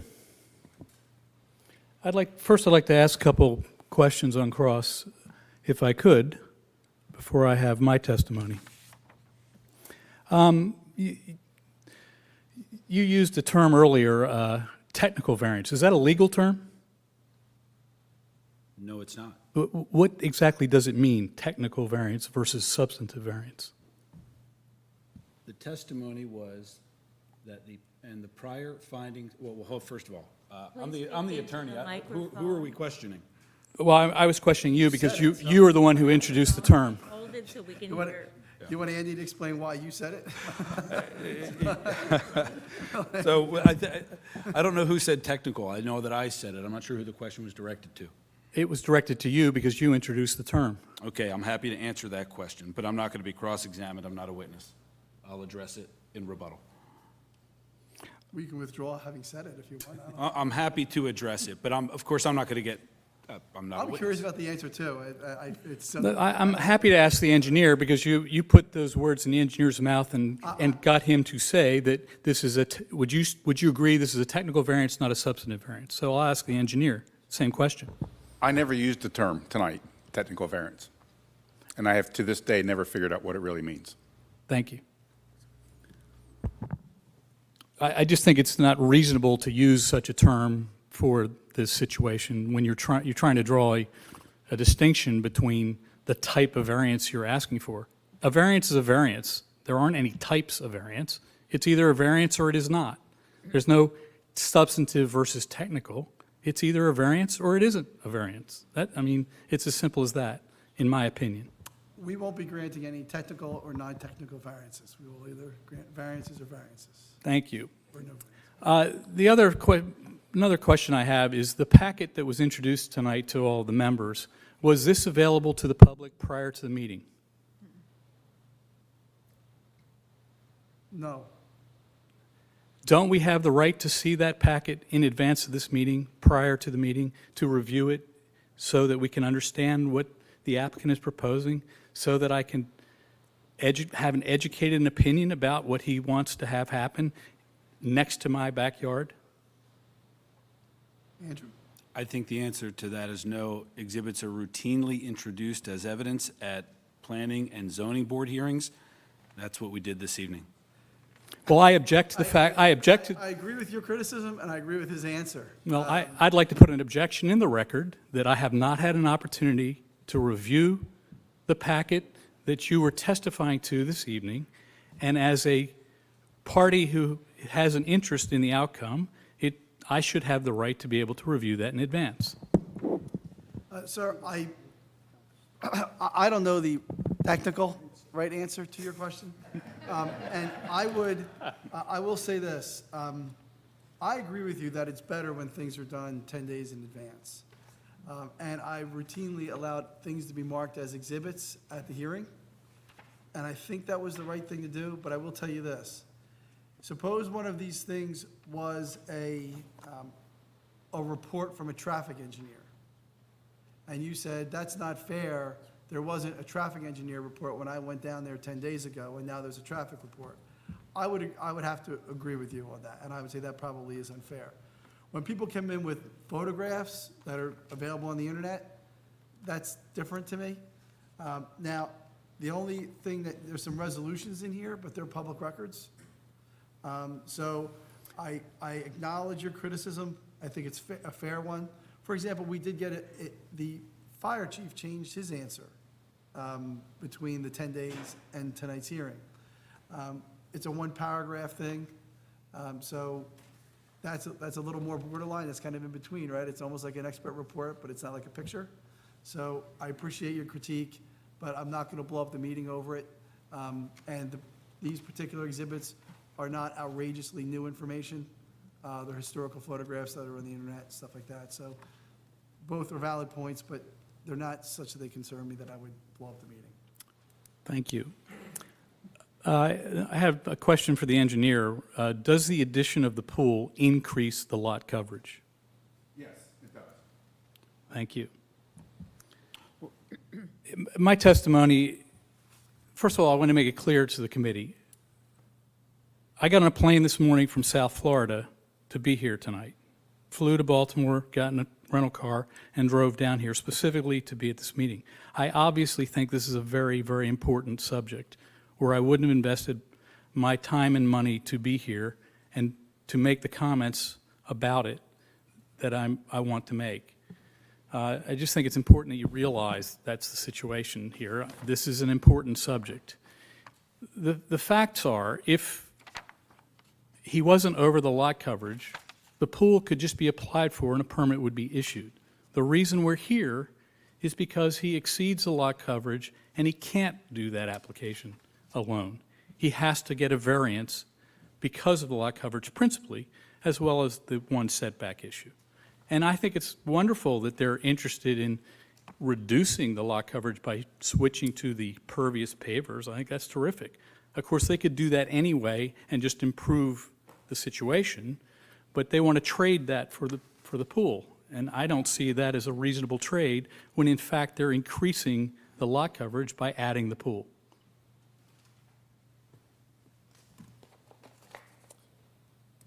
I think everything else I feel about this subject I've made crystal clear on the record previously, but I'll review one part of it again. I have reported the pool parties I'm usually pretty tolerant. I go to about midnight. Midnight's sort of my number where I don't tolerate it anymore. And then I call the police and ask them to come do something about it. My issue has become now in Cape May, what happens, you call, the police come out and they quiet down for 5 or 10 minutes. Once the police are gone, then the stereo gets turned back up and the party just commences again. And that's becoming a little bit obnoxious for those of us who live here. I understand if I was partying at the pool, what that's all about, but the problem here is we've created an environment for them to party in a pool. It's by approving these pools. That's part of the problem. And it's changed the quality of life in Cape May, particularly in the evenings. You've heard other people testifying to a similar thing. So I've experienced it there. As I testified last time, Mr. Valentine used to rent the house behind my other house on New York Avenue, which has a pool, and the noise from the pool is a drag if you were the neighbor. It's not something that's pleasant. Our other neighbors testified that our other pool behind us at 1311, I hear the country music out there almost every day. Now, they are not ridiculous and it doesn't go all night. I will grant them that. They're not a real bad pool neighbor in relative terms, but it still changes our quality of life. I don't blare the stereo out of our house in the evenings. You don't hear my music at the neighbors' yards. So anyway, thank you very much for your concerns and your attention to this matter. Mr. Cochrane, do I hear your testimony correctly, that you're really consistent with some of the other neighbors that have testified? The variances aren't the issue here, it's the pool. It's the noise and the attendant noise that go with it, right? No, I disagree. I am not in favor of variances. The zoning ordinances exist for a reason, and it should be extremely unusual, extenuating circumstances that a variance should be granted. Otherwise, why have zoning in the first place? If you're going to grant a variance every time somebody wants to do something different than what the zoning allows, then why have the zoning? So I think it needs to be something really, really unusual, and I do not consider a pool something really unusual. That's just a desire of the applicant as opposed to something unusual. Tell me how the reduction in impervious coverage will affect you personally, sir. I don't know that it will affect me at all. And tell me how the distance from the pool to the house of 16 feet and 4.7 to the deck will affect you personally, sir. The only way it's going to affect me personally is the noise I'm going to be able to hear when I sit on my back porch. From the pool. From the pool noise and the deck noise, because there's going to be a kitchen out there now. So there's going to be more activity on that deck than there already is. When that house was a Mary rental house, the activity, as others have testified this evening, the noise out there was horrible. And when you have an outdoor kitchen and an outdoor pool, things tend to move outside. That's where people start hanging out, obviously. You heard Mr. Haviland's testimony? That I did. this house has been less of a noise issue? I think that's an accurate statement. It is less of a noise issue so far, but they don't have the pool built yet either. Well, I appreciate your time. Thank you, sir. Thank you.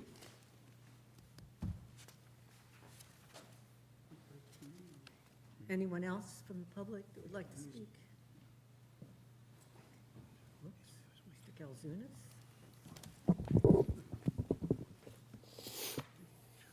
Good evening, everyone.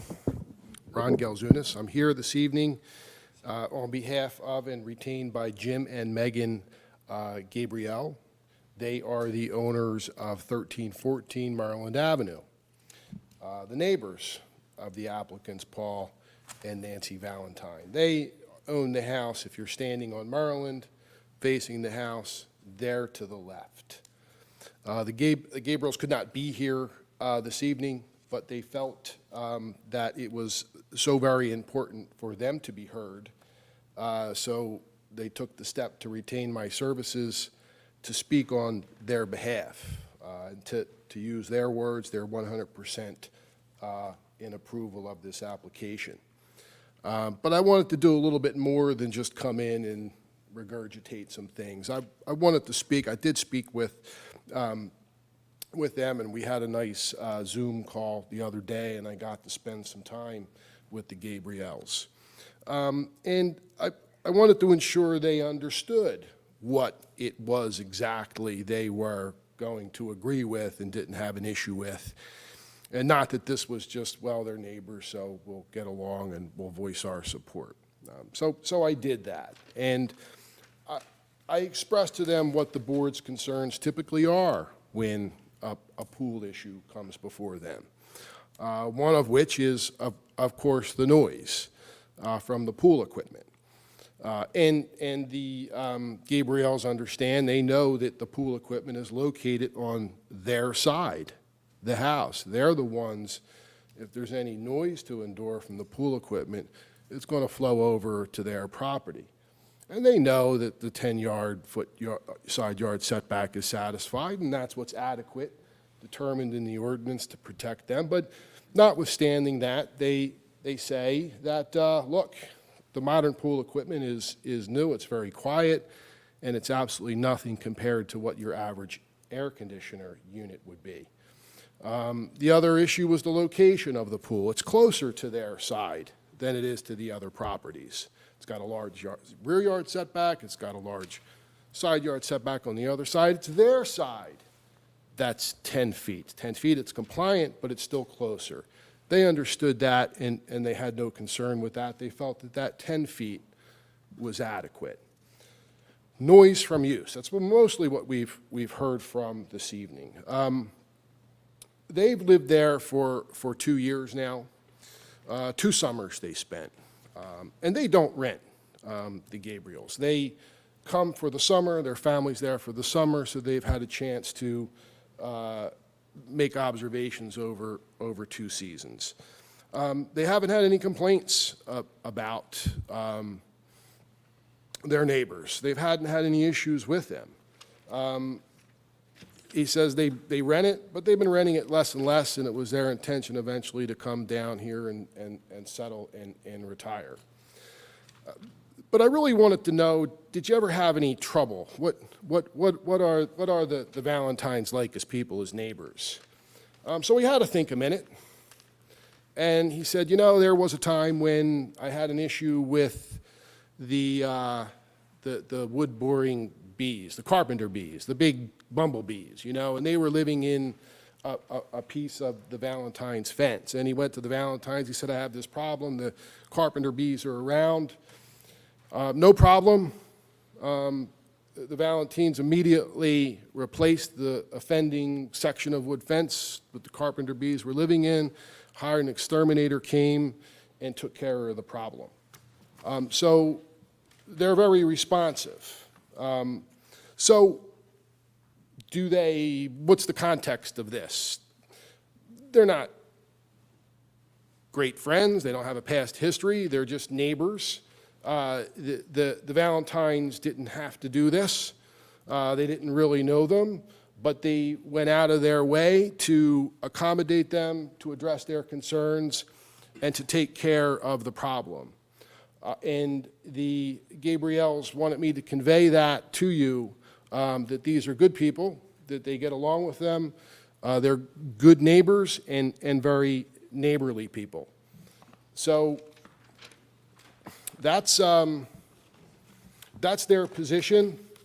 They are the folks, as I explained to them, that if there's any impact to be felt, they're the ones to feel it, because they're the ones that are closest to it. It's 10 feet away from, the pool equipment's on their side, and that they're the ones that I said the board would most likely want to hear from. And they know that, and that's why they retained me to come here, because they couldn't be here for themselves to say that, so I'm saying that for them.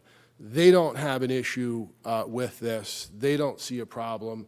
And if there should be a problem in the future, the Valentines are people who will be responsive to that, not ignore the community, and certainly not ignore their neighbors.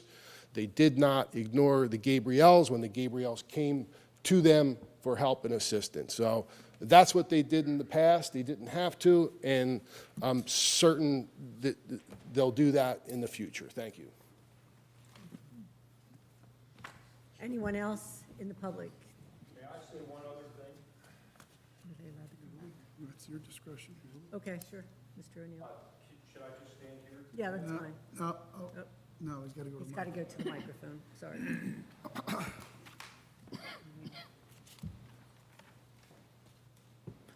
I just have one, Could the witness identify himself, please? sure, my name's Michael O'Neill. I live at 1310 Maryland Avenue, You're still under. O''Neill. There's only one thing I would like to say, that this gentleman, I know Jimmy and Megan, they're great people. One thing he failed to mention is that they have a pool. So they would be a little hypocritical not to support the Valentine's pool. Thank you. I'll respond to that. There's no hypocrisy here. And goodness gracious, they're condemned for having a pool. They can't speak in favor. Why, sir? Sir, please.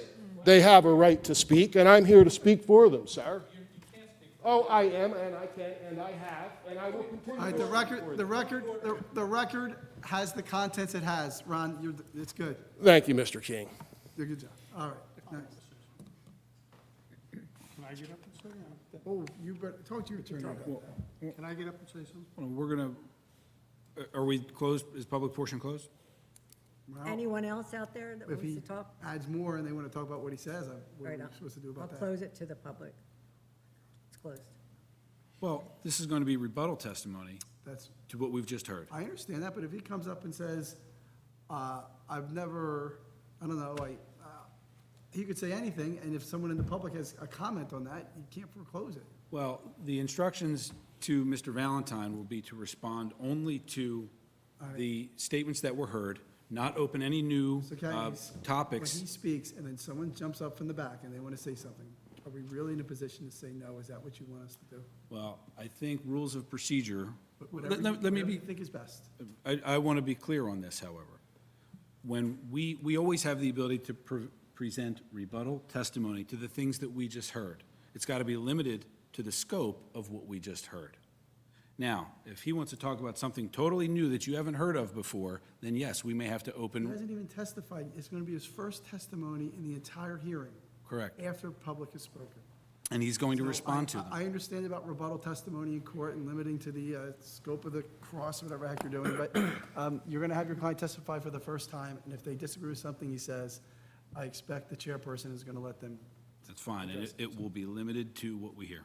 doesn't matter what he says, it's going to be the same result. Okay. Mr. Valentine? Up there or you can do No, it you're right here. You're already, Sir, Public you were portion sworn- is you were closed. sworn in previously, so go ahead. just make sure you're talking to Okay. My name is Paul Valentine. I'm the applicant. I live at 1312 Maryland Avenue. We bought it 2 years ago. It was my wife and my dream to own a house in Cape May. We have 3 children, and I have 8 grandchildren. It appears to me that the majority of the opposition to the pool is just about the pool. But legally, you're allowed to have a pool. So my neighbors, Jimmy and Megan, just put in their pool last year. They didn't have to come for the ZBA because they met the requirements.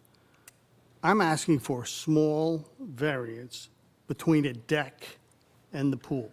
And I'm actually making the lot better. Their objections are basically to the quality of their neighbors. Basically saying, if you put in a pool, you're a bad neighbor and you're going to have parties. I got to be honest with you. You can have parties without a pool. You can be a really bad neighbor without a pool.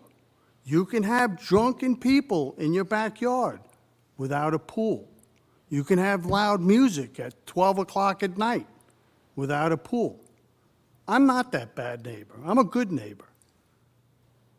I served my country in the Marines. My parents both were, my father was a Marine Corps pilot in World War II. My mom was in the Navy in World War II.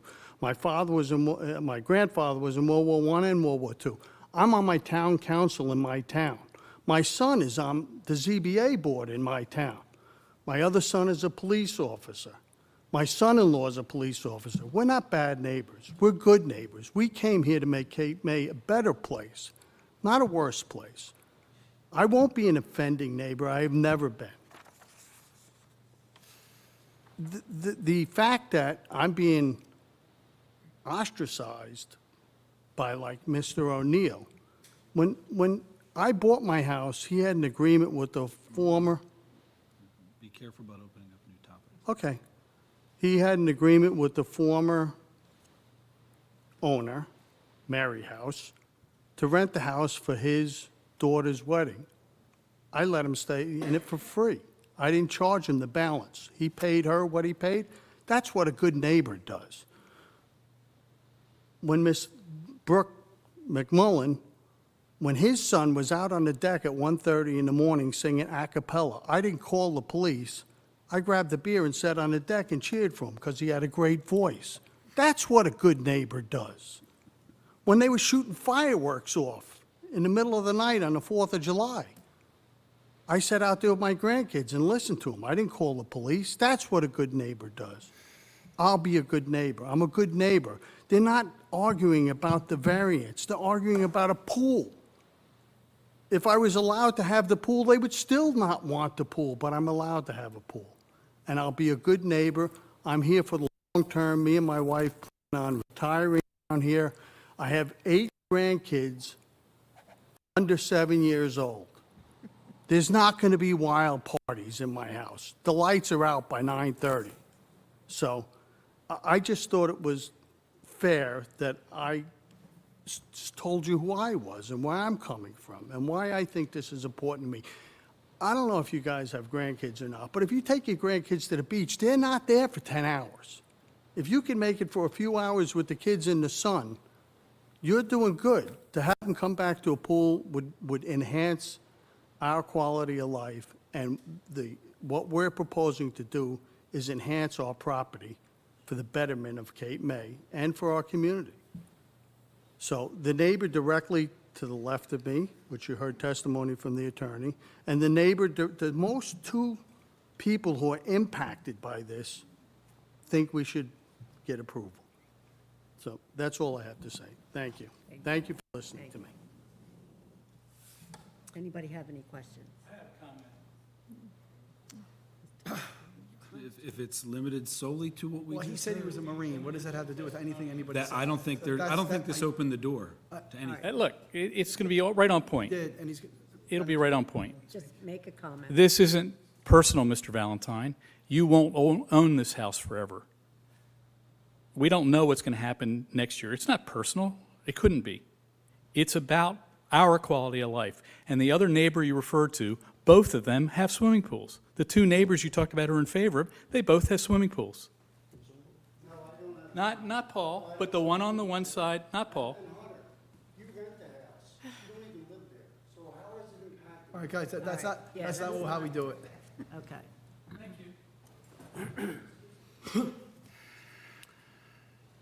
Okay. Can you make a motion? Closing? Oh, Oh. wanna make a close? I do. Okay. I just want to give you, I will keep More it applications and it's a. very brief. I don't think I could top Mr. Valentine's statement. I think it's clear that there's no objection by the neighbors to the variances being requested. I think it's crystal clear based on their testimony. What I want to give the board, however, is the confidence to know that it's appropriate to grant a variance under these circumstances. And they come from a case called Lang versus Zoning Board of Adjustment. It was a Supreme Court case. And in that case, the owner wanted to replace an above-ground swimming pool with an in-ground pool, but there was an existing paved driveway and a garage that required that the pool be offset and placed in a side yard setback.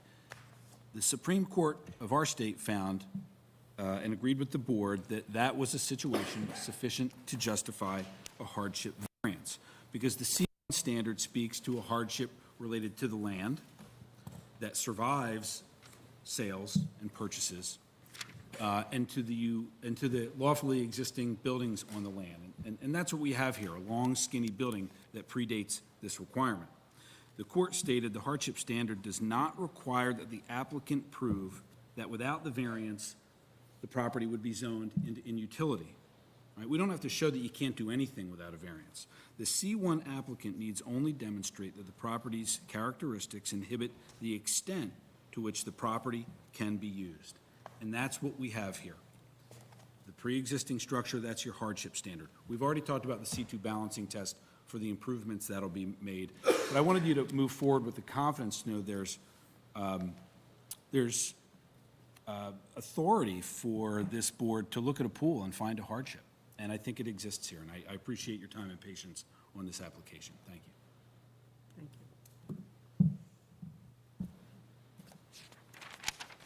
Thank you. Okay, I just want to clarify a couple things before there's a vote and a motion. You believe that I'm going to take the variances individually, so we're going to talk about the pool distance from the structure. Do you believe that you want that to be voted upon as a C1 hardship variance, correct? We have, I think the testimony was that both of these That exist. was kind of a yes or no. Hold on. Both C1 and C2. Okay. And so that it's clear to the board, only one standard would have to be satisfied to vote yes. Now, I agree that arguably, I'm not totally sure about it, but arguably, a C1 hardship variance would be appropriate to consider for the distance between the pool and the house, because the claim is that the house is long and the property is narrow, and the requirement of a 10-foot distance between the pool and the structure is the location of that structure vis-à-vis the rear yard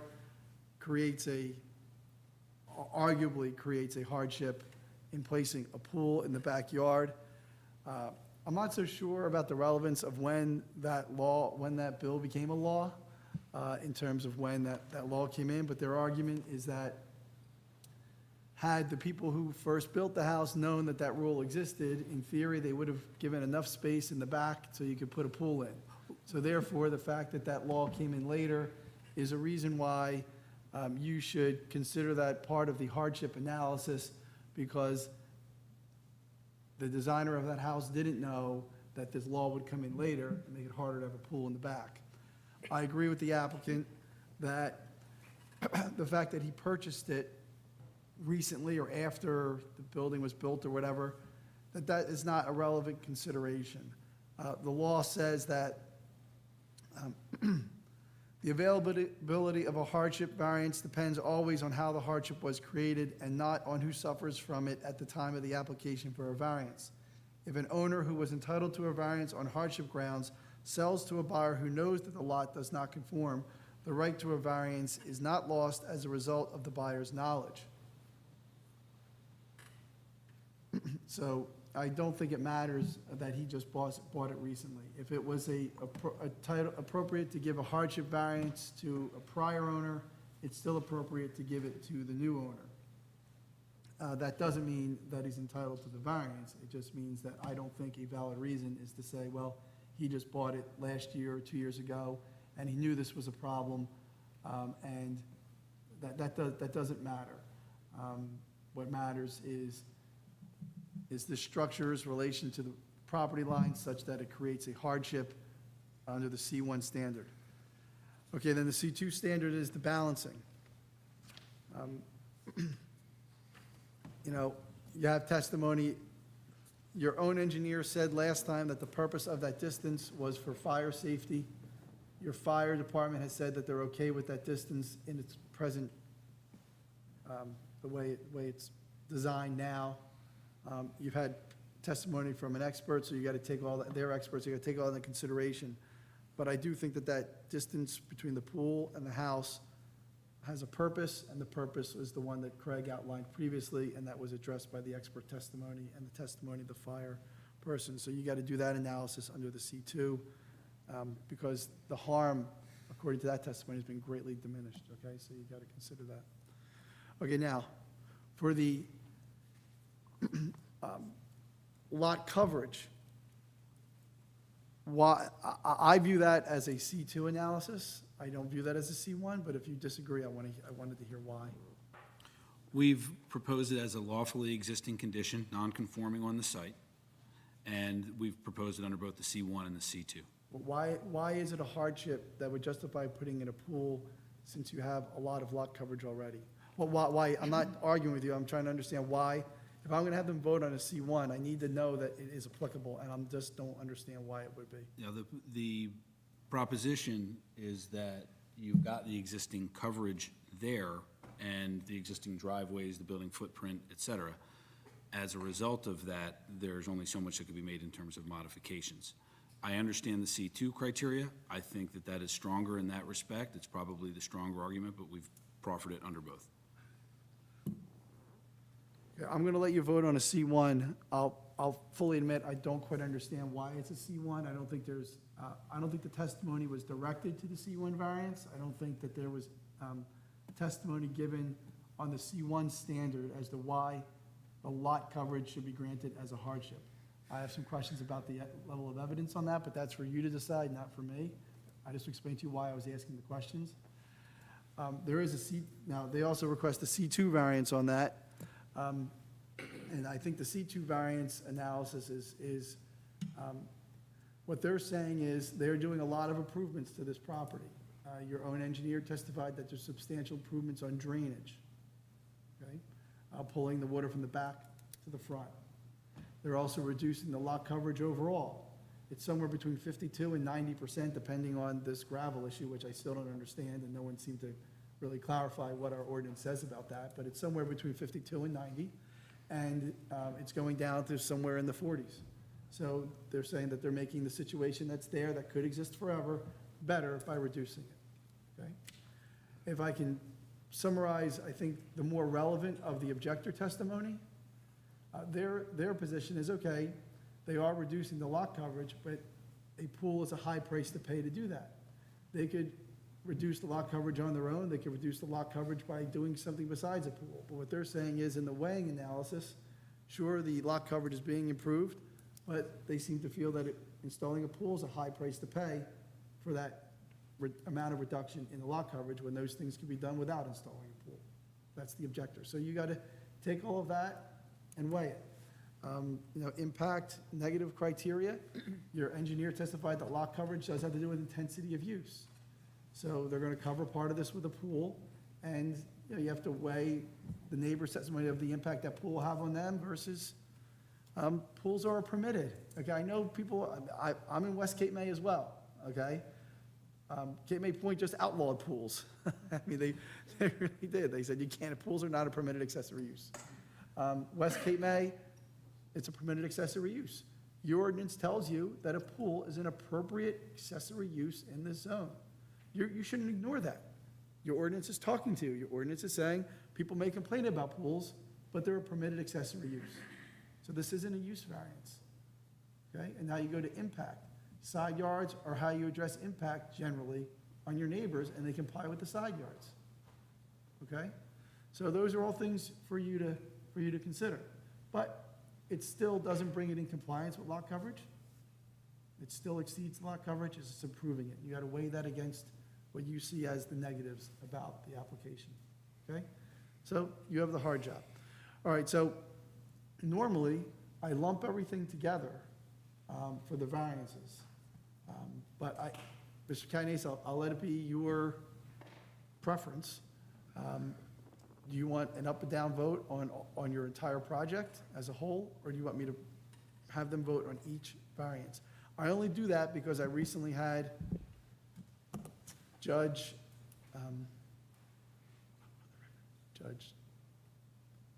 I got the name of the case I had with him in my mind, begins with a P. Judge? Not Blee? The Law Division Judge in Cape May County. Oh, Pickering. Pickering. The case I had with him is a case called Pensabene, and that's it. That's why I got lost. Pickering remanded to have the board make clear what standard they were voting on. So I didn't, whether I agree with that analysis or not, he did that. So in this particular instance where it's, I think the C1 is relevant on one, but not so much on the other, I think I want to break them up. if We're that's talking okay with about you. 4 votes then? Yes. C1 on the pool? Yes. And C2 on the pool, and then C1 on the impervious coverage and C2 on the impervious coverage? I wouldn't phrase it as the pool, yes, but yes. The pool setback? Yes, correct. Yeah, yes. Are you okay with doing it that way? Yes, 4 votes, Okay. please. So we're going to do 4 votes on this one. First, the first motion I recommend being made is a motion to grant variance for the distance 4.7 feet from the pool to the, close to the structure under the C1 standard. I'm going to take the time to read the standards to you, because this one is like the appeal. In requesting, this is for the C1 variance. The applicant must show by reason of exceptional narrowness, shallowness, or shape of the property, or by reason of exceptional topographical conditions or physical features, or that there are extraordinary or exceptional circumstances, or that the strict enforcement of the regulations would result in exceptional practical difficulties or undue hardship. That's the C1 standard. That is, respectfully, that's not. Oh, that's the first part of C2. Yeah, that didn't sound right to me either. Hold on. I was reading Mr. Hurlis's report. Not that it's his fault, it's my fault, but the C1 standard is not in there, I don't think. Is it, Craig? It's not. All right, hold on. Let me get the C1 standard. Thank you, sir. What do you call 55D-70? Okay. All right, ready? There you go. C1. Whereby A, reason of exceptional narrowness, shallowness, or shape of a specific piece of property, or B, by reason of exceptional topographic conditions or physical features uniquely affecting a specific piece of property, or C, by reason of an extraordinary and exceptional situation uniquely affecting a specific piece of property or the structures lawfully existing thereon, the strict application of any regulation pursuant to Article 8 of this act would result in peculiar and exceptional practical difficulties to, or exceptional and undue hardship upon, the developer of such property. You can therefore grant the variance from the strict application. So that's your hardship one. That's where it says things about the specific piece of property, either its shape or the structures on it, create a particular hardship, you can grant a variance. So that's why we're talking about the house location and the rear yacht line. So that's a C1 variance. The C2 variance is the one that I think you deal with more often, and that is the one that says, you've heard that one a million times. Have you all reviewed the standard that's set forth in the engineer report for the C2 standard? Yes or no? Yes. Does anybody want me to read that out loud or no? Yes, please. You want me to? Okay. So this, can I just ask, this vote is for C1 and C2? This first vote is C1 and We're not C2? voting yet, Karen. Okay, Still reading the standards. okay, I'm sorry, I thought there was a motion. In from- requesting the variance, the applicant must show by one, reason of exceptional narrowness, shallowness, or shape of the property, or by reason of exceptional topographical conditions or physical. Wait, that's Craig. C1. C1. That's what I read before, and everyone yelled at me. Well, All right, or C2, yeah, you did. it's incomplete. So I read the full C1. I am going to go now to the C2, but I'm going to read from the statute so as not to have any trouble. C2, where in an application or appeal relating to a specific piece of property for purposes of this act or purposes of some other act, would be advanced by the purposes of zoning, would be advanced by a deviation from the zoning ordinance requirements, and the benefits of the deviation would substantially outweigh any detriment, you can grant a variance. However, for both a C1 and a C2, you have to consider the negative criteria, which is where is that? It's a substantial detriment to the zone plan or zoning ordinance, and also to the neighborhood in general, which is the testimony of the objectors, okay? So that's the C2. So the C2 is weighing the advancements of the purposes of zoning, the good things they're doing about drainage and aesthetics and reducing the lot coverage against the negative things that you heard in the testimony, okay? So you're doing a weighing in C2, whereas one, you're considering the topographic and physical shape of the property versus, and then considering the negative impact on the zone plan and zoning ordinance, okay? So there's room for criticism of that, but is that generally what you think the standard should be applied to this? Okay. So first, we're going to vote on the C1 hardship variance for the distance between the pool and the, I'll tell you, to be perfectly honest, I am totally confused. Let me tell you what I think. They have asked for a variance on lot coverage. Okay? correct. They have asked for a variance on a setback on the 10-foot requirement from the structure. Correct. They have asked for two variances. Yes. Don't we vote on one variance and then vote on the other? I don't understand when we're dividing them into C1 and C2 and everything else. Why don't we just vote on whether or not we're going to grant the variance? Sure. Okay, I'll explain that again. Okay. I recently had Judge Pickering remand a perfectly, what I thought was a perfectly sound resolution because he was not clear which standard the board applied when they voted. And since, in this instance, I do think it matters which standard you apply to the two variances, because one, they're very separate variances. They're not entirely interrelated, like in a larger project.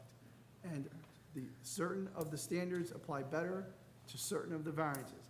I personally don't feel a C1 variance is appropriate on the lot coverage. That's just my personal opinion, but arguably it is.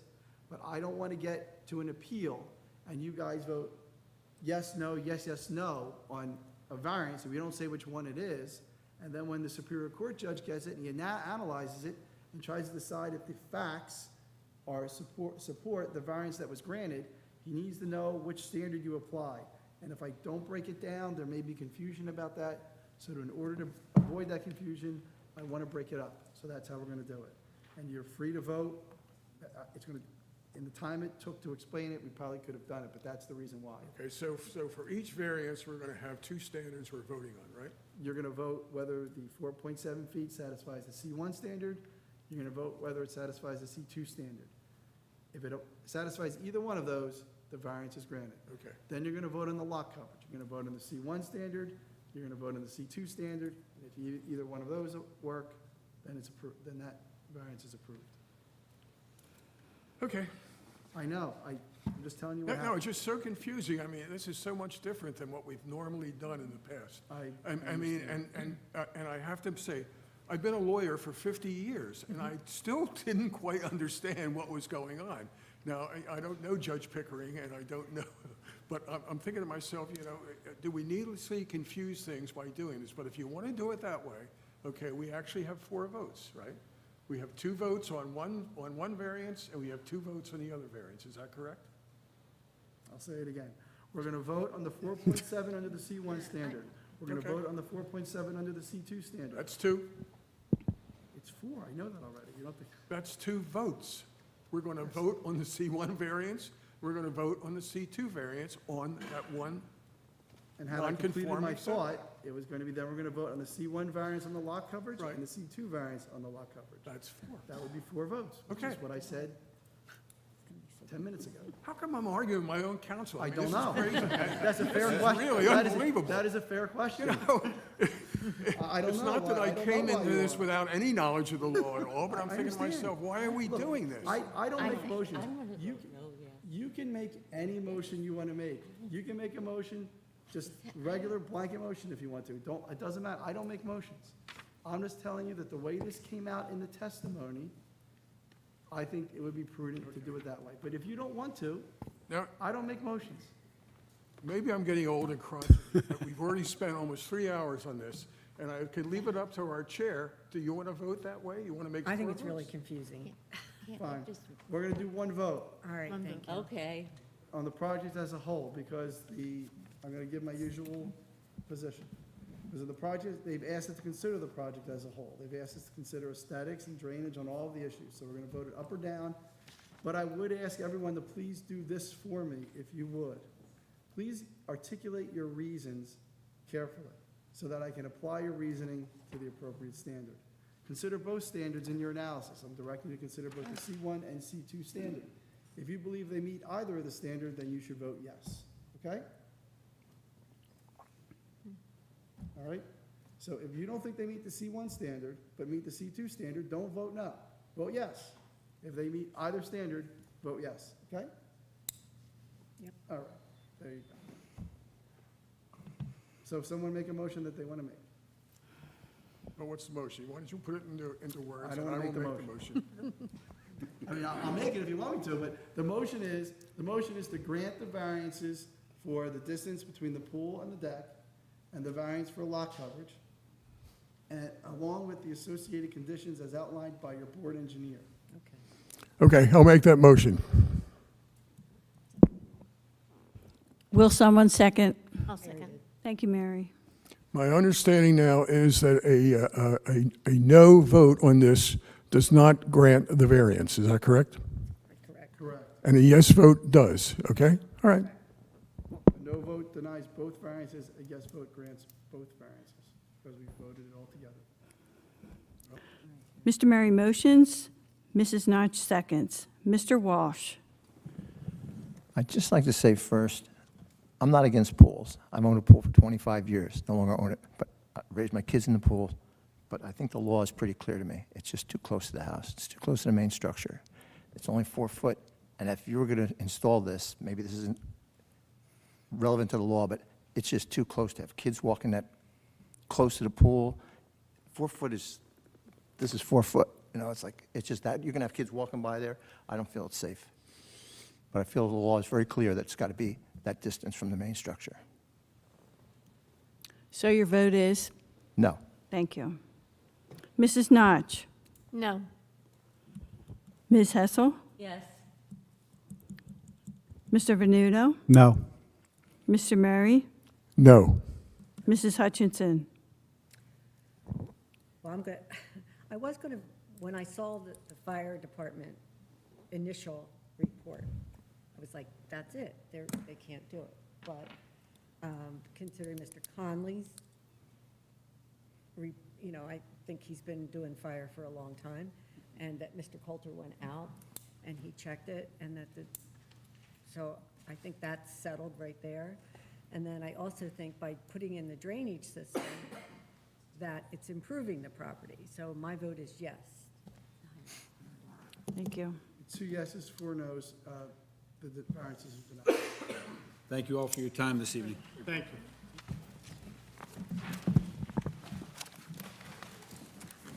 We'll take a 5-minute recess. I'll send you the fence. We're going to take a recess for 5 minutes. Please turn off all the microphones.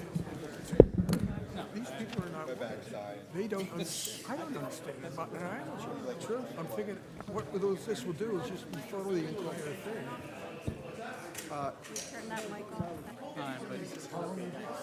I'm heading home now. You going back to Baltimore tonight? Yeah. We're done.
Back in session.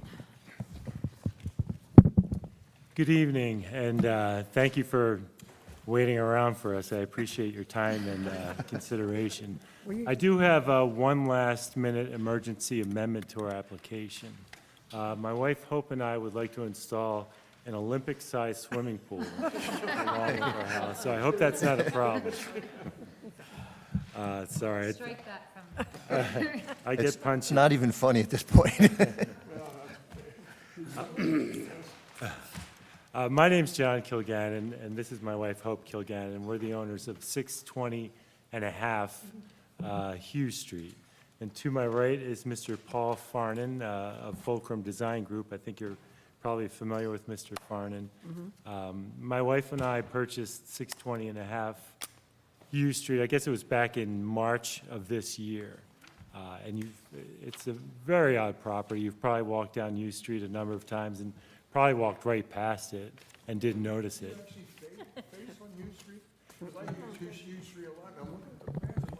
You've probably walked by it a million times and never saw it. Or if you did see it, you probably would say, who in their right mind would buy that property? I Well, have to tell you that it's us too. I had a bed and breakfast at 111 Ocean Street, and in my kitchen, where I always was, I looked right out to that house. Oh, is that right? Okay. Yes, so I know exactly where it is. Oh, good. We're in the middle of the Good. block. It's, Right, in the middle. yeah. Yep. You're in the middle of the block, but you're set back from Hughes Street. I mean, you're We're Yes. behind a house, so we. I was gonna say you're behind a house. We're a house Okay. behind a house. Well, I'm sure you told the truth, but I need to swear. Yes, by all means. Do each of you, swear I'm going to swear you in as well, if you raise your right hand for me, and our engineer remains at oath. Do each of you swear to tell the truth, the whole truth, and nothing but the truth, so help you God? Yeah. We do, thank you. So this application for a variance comes in two parts. The first part is that this property is an existing duplex. It was built as a duplex in 1930, and basically it's a top-down duplex. So it's the first floor is, you walk in through the first floor, and that is a three-bedroom, basically, apartment. The second floor apartment is accessed from what I would call rather unsightly exterior stairs that you can walk up and then gain access to the second floor apartment. Currently, it is a five-bedroom structure, a five-bedroom, two-story, two-side, up-down duplex.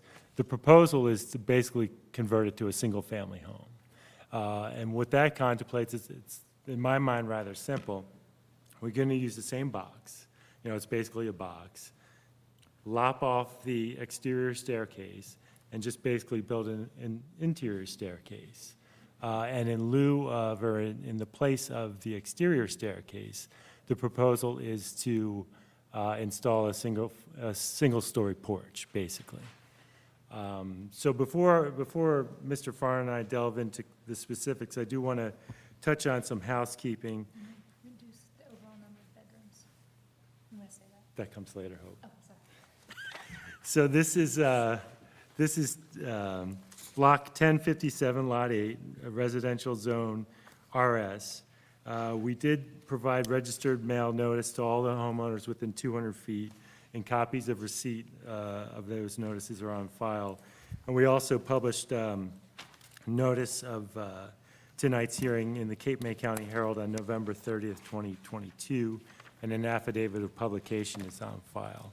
We have final approval from Historic Commission on September 13, 2022, and the project's also been approved by the Shade Tree Commission, the Fire Department, and the Department of Public Works. Do you really have final approval from HPC? Like, you have a resolution with final approval? Yeah, we're not contributing, so I don't doubt that they would approve it, I just thought their policy was. I think it's stamped final approval, so that's what I surmise from that stamp. There's copies for everyone. That probably means it was approved in review if you don't have a resolution. Correct? You don't have a resolution, you didn't appear before them? did not appear, Okay, no. so they have approved in review by the Okay. HPC. Go ahead, thank you. So as Hope pointed out, in terms of the overall structure, and this will kind of feed into some of the elements that we discuss later, the number of bedrooms are going to be reduced from 5 bedrooms to 4 bedrooms. And quite frankly, it might be reduced to 3 bedrooms, and we might use some space as an office, depending on how things shake out. Obviously, there's 2 kitchens. There's a kitchen in each unit, so we're going to take out the upstairs kitchen and just have the downstairs kitchen. So one less kitchen is not a bad thing. And then, obviously, we have to install an interior staircase. But apart from that, again, the box remains the same. It's all within the existing construct of the existing structure. So with that kind of general framework in place, I think what I'd like to do now is start to introduce our architect, Paul Farnan. I know he's appeared before the board before. I'm happy to do the preliminary questions to qualify him or just move him We'll accept as an expert. Wonderful. Mr. Farnan, I assume, it's safe to assume that you've been engaged in this project at 620 and a half Hughes Street, correct? That's correct, yes. And can you describe generally the nature of the property, and then we can segue into the proposed changes to the property? Absolutely. So the existing property is an undersized, non-conforming lot. It is a flag lot, as it's colloquially referred to. The access point is from Hughes Street. That's correct. Correct. On the survey, the access point at Hughes is basically a curb cut, and it's about 70 feet offset until you get to the property. It's not really a flag lot though, right? Not per se. I just, because that'll trigger a bunch of variances. so- Understood, understood. Okay, so- No frontage. Right. Correct. on Hughes Street. It's accessed by a 7-foot wide egress easement. That's correct. Access it through Just an easement, yeah. Right. The egress is on the side. Correct. On the side. Yeah, it's on the side of 620. Yeah. Yeah. So, as we were just stating, ingress and egress are made through the 7-foot wide easement. And as the property, or as the structure exists now, it sits within more or less every setback except for one of the side yards. The most important thing to note, I think, is because of the size and shape of the lot, the front yard and the rear yard setbacks actually overlap. So effectively, there's no buildable area on the site under the current zoning ordinance regulations. As Mr. Colgannon alluded to, the general scope of work is converting this 2-family structure to a single-family structure. Thank you. And Mr. Farnan, have you evaluated the nature of this project in terms of the hardship requirements under the C1 variance? Yes, so with respect to the hardship, as I began mentioning a moment ago, the size and the shape, in my opinion, would qualify as a hardship here.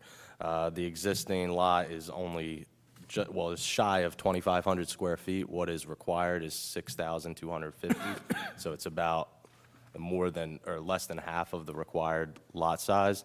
And as I had just mentioned, the front yard and the rear yard overlap, basically making the building envelope non-existent. And Mr. Farnan, have you evaluated whether this project would qualify as a substantial benefit under the C2 standards? Yes, I have as well. So under the C2 standards, it's my opinion that we would satisfy a number of different purposes and advance a number of purposes of the municipal land use law. We would, in my view, be applying the appropriate population densities to this site. Hold on one second. Yeah, absolutely. No, sorry, I just had a cough drop, that's all. Okay. So, Affecting my hearing. Right? it's okay. It's affecting mine. Fair enough. Continue. You're good. I have that, the last important thing I wrote down was that the lot is so small that the building setbacks overlap and there would be no buildable area. Correct, correct. That sounds important. Absolutely, absolutely. More so, and we'll touch on this later on when we go through each individual variance, I think. But given the fact that the property does not have any frontage on Hughes Street, obviously parking is a issue that we're going to have to deal with here, or address, I should say. Right now, no parking spots are on the site. It would be impossible, technically speaking, to provide those because you're going to somebody else's property, but more so because of the fact that it's a 7-foot wide easement, whereas generally every parking space needs to be 9 by 18. So that stretch of land does not permit for any kind of, or facilitate any kind of parking ability.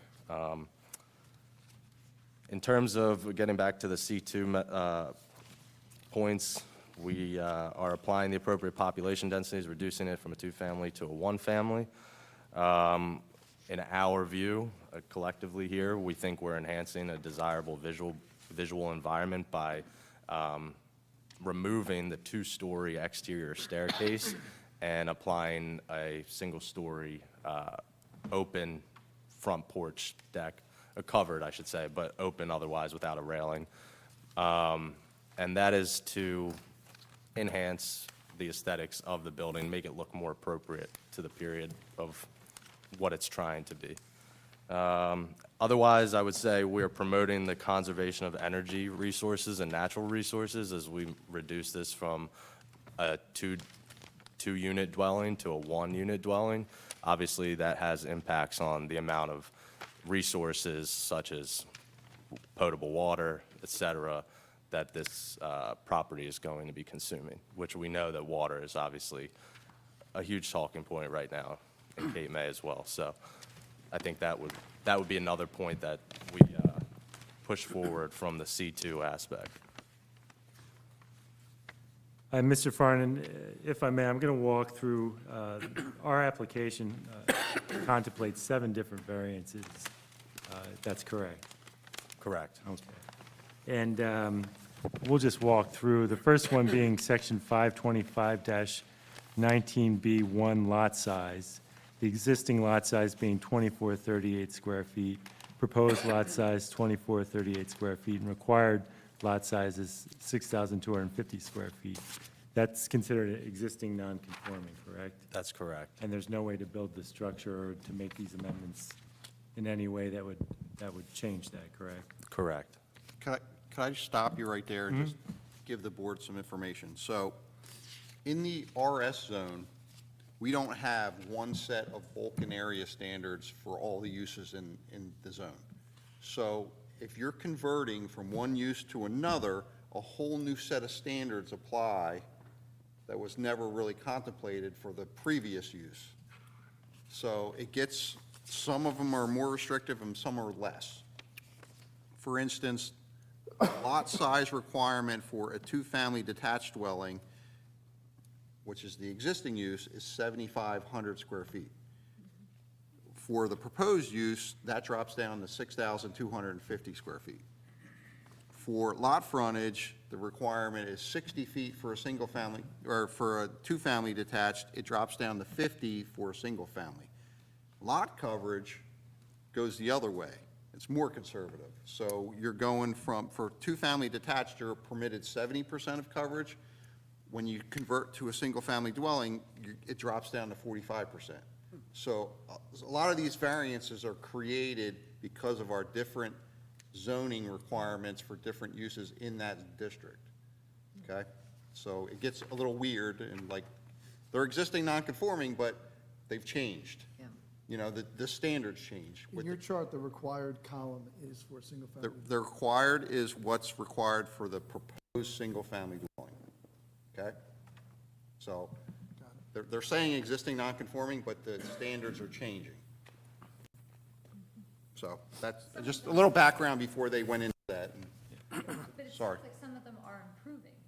Yes, some are and some aren't. Like I said, like, the lot size and lot frontage requirements are less restrictive when you to your proposed use. Lot coverage gets more restrictive. So you're going in the opposite direction for that one. And then you have some additional setback issues with regards to your proposed addition. And so that's just so the board's aware of that. Moving on, Mr. Farnan, to the second variance, Section 525-19B1, building setback. The existing requirement is 9.2 feet, proposed is 9.2 feet, and required is 20 feet. Is that correct? That is correct. And there's no way to build this structure in any way that would alter that, correct? That is correct. Moving on to number 3, Section 525-19B1, lot frontage. Required is 50 feet, existing is 0 feet, and proposed is 0 feet, correct? That's correct. And again, there's no way to build this structure in any other fashion, correct? Correct. Number 4, Section 525-19B1, rear yard setback. Required is 25 feet, existing is 2.5 feet, and proposed is 2.5 feet, correct? I just want to clarify there, there's a small increase because of the front porch that's going, but it would be, we're increasing it from 2.6 to 2.5. And what's the delta in that in terms of size? A tenth of a foot. Tenth of a foot. Right. I'm not going to do the math on the spot. Right. As Chevy Chase would say, I was under the impression there'd be no math, right? The 6th variance, Excuse me, I need to ask a question, that's a technical thing to me and the Sure. board engineer. So, did I understand that, should that be the existing is, proposed is 2.6, or is it existing is 2.6? What was that testimony? Does that testimony change your chart, is what I'm asking? I'm looking at the plan, and it shows 2.5 2.5, correct. dimension. Is the proposed. Proposed. Correct. You're saying 2.6 is existing? 2.6 is Okay. what's existing. So in the existing column is changing. The chart, the way I do it is the chart. In the report. Goes into the Understood. resolution, so I just wanna make sure. Understood. It's, in my view, de minimis, I would think, at a scale that small, but That's a we tech- wanted it's to. a technical. Technicality, right. That and de minimis are two words. Mr. Farnan, Section 525-19B2, lot coverage. Required is 45%, the existing is 62%, and the proposed is 62%, correct? Correct. And there, again, there's no way to build the structure in any way that would alter that, correct? Correct. So just to be clear, what is required, again, as Mr. Hurlis elaborated on a moment ago, moving to the single family, the lot coverage restriction is more severe, so to speak. We're not increasing the lot coverage. A significant portion of the site, in fact, almost as much as the building footprint itself, is already covered with brick pavers, which is in my opinion, a non-permeable surface as it exists presently. So we're not increasing it. All of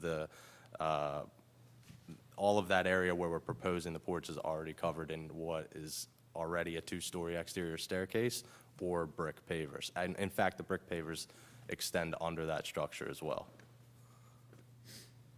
And Mr. Farnan, you touched on this earlier in your testimony, Section 525-49C1, parking. Required is 2, and regrettably existing is 0, and proposed is 0, correct? Correct, although maybe you could elaborate on the permitted parking Yes, situation on Hughes. So Hughes is a very dense street in terms of parking.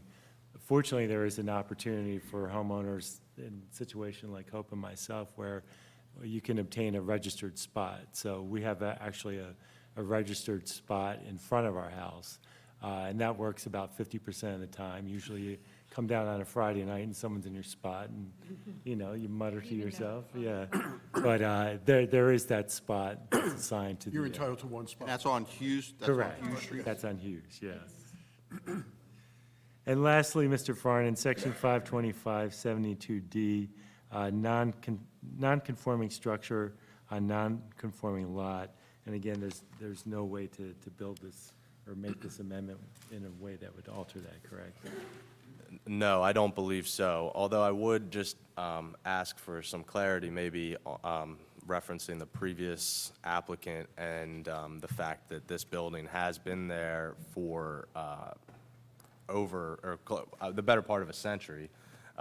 So I believe, if I'm not mistaken, then it would qualify as a conforming lot. But maybe Correct. Conforming lot? A conforming lot, based on I'm sorry, Once you change your use, you're it's out irrelevant. the window. and you're Understood. Looking at all new standards. Okay. Appreciate that. So, yeah. Does the board have any questions for Mr. Farnan? Do you believe this will have any negative, any substantial detriment to the zone plan or zoning ordinance or any of the surrounding properties? I personally can't think of any. No, I don't believe so.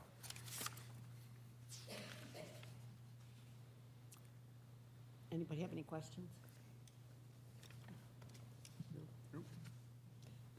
Craig? you have your- I'm going to summarize my November 9th, 2022 memorandum. This is a project that's located in the residential seasonal district. You've heard testimony from the applicants indicating they're converting the two-family detached dwelling into a single-family dwelling with 4 bedrooms. Is that correct? Correct. Okay. So they've asked for waivers from the completeness items on page 2 of 5, from items 4, 19, 20, 23, 25, 26, 27, 28, and 33. We did support all of those waivers and did recommend deeming the application complete. With regards to the variances, they've highlighted the 7 variances that are required. And I explained to the board, a lot of these are triggered because of the change of use. It's an existing non-conforming lot. It's going to be a non-conforming lot with the change of use. The lot size requirement, 6,250 square feet. They have 2,438 square feet. There's no opportunity to acquire land. There's no front, this lot has no frontage. They access the lot from Hughes Street through an easement. The lot frontage requirement, 50 feet. They don't have any lot frontage, 0. They're not on, because they don't front on the actual street. Okay, the lot coverage requirement. I'll talk about the improvements and what that triggers, the variances that trigger. The improvements for the new covered porch. Mr. Farnan indicated that essentially the building envelope is non-existent. Any addition is going to trigger nonconformities with regards to setbacks. So the building setback line, and I treated the front closest to Hughes Street as the front yard. 20 foot is required, 9.2 feet exists, and that proposed goes all the way out to that 9.2 feet, so that's matches up with the existing non-conforming situation. The rear yard has a 25-foot setback requirement where 2.6 feet exists and 2.5 feet is proposed, and that is measured to the new covered porch. And that lot coverage and the change of use goes from 70% maximum permitted lot coverage down to 45%. So if they kept theoretically, it's conforming now with the existing use, but because they changed use, they're non-conforming. So that's variance that needs to be addressed. And then the parking, there's no opportunity for parking on the lot. They've indicated they have 1 space on-street space that doesn't count. So there's a requirement of 2 spaces for 4 bedrooms. 0 is proposed. However, converting from 2 units to 1 unit reduces the parking obligation in addition to their on-street space, so that's a better situation. Okay? All right, that summarizes the variances. I'll move on to general review comments. We've asked for the lowest floor elevation to be provided on the plan and that the improvements have to conform to the flood damage protection, chapter 258. Grading information has not been provided. Runoff must be directed towards the front of the lot and not abutting properties. And this is our standard condition. If the improvements change the stormwater runoff patterns, we would require that a grading and drainage plan be provided for review and approval.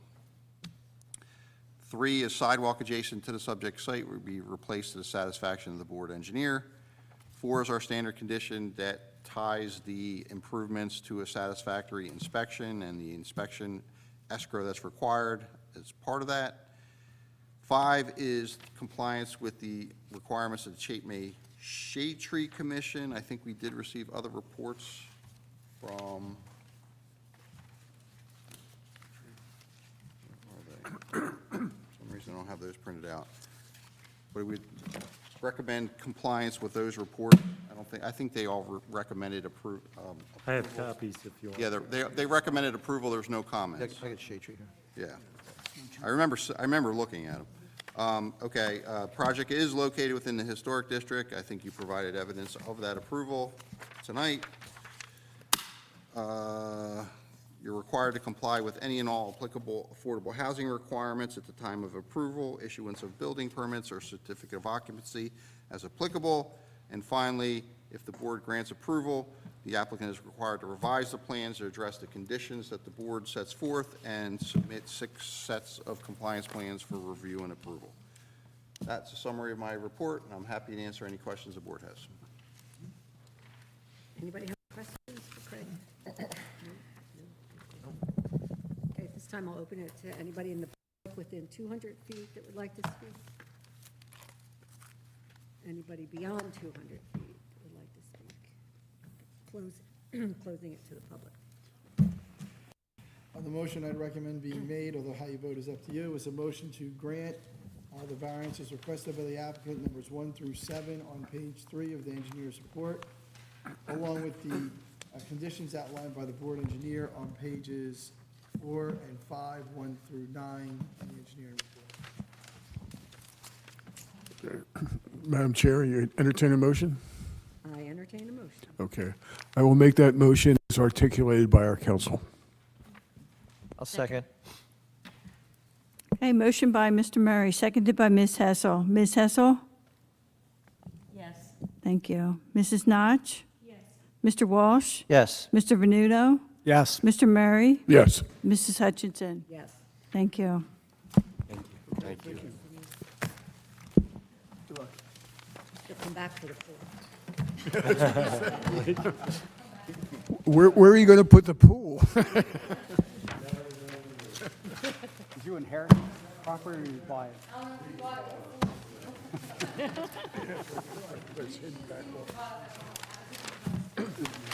How did you find it? Good luck. Yeah, I was walking around and I said, where is this place? Yeah. I found it.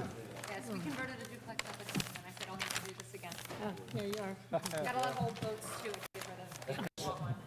Okay, Madam Chair, prior to the next applicant, I want to make an announcement that I'm within 200 feet, so I am going to recuse myself, so I will be leaving the hearing area altogether.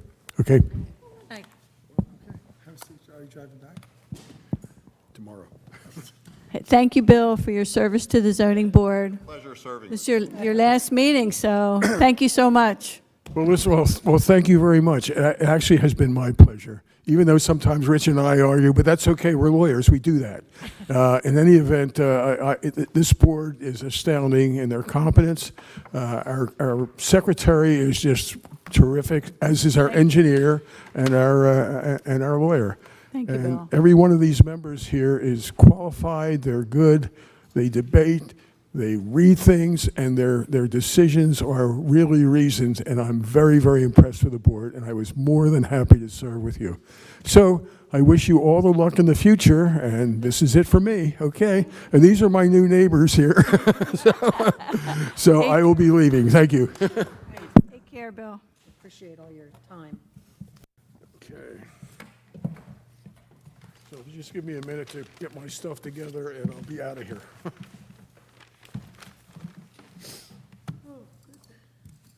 Don't blow away. Smells pretty good out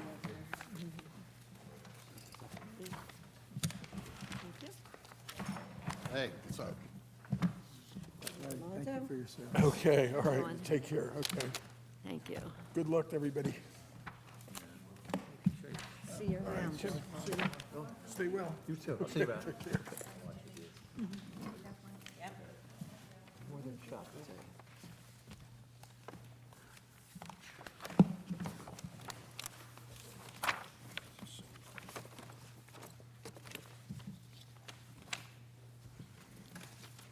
right, so we now have 5 voting members on this one?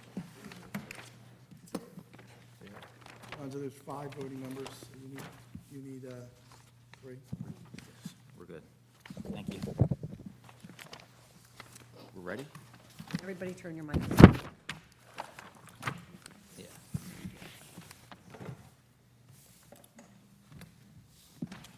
All right, thank you, Madam Chair, members of the board. Anthony Monzo, representing the applicants William and Karen Wenzel. They're seated to my left.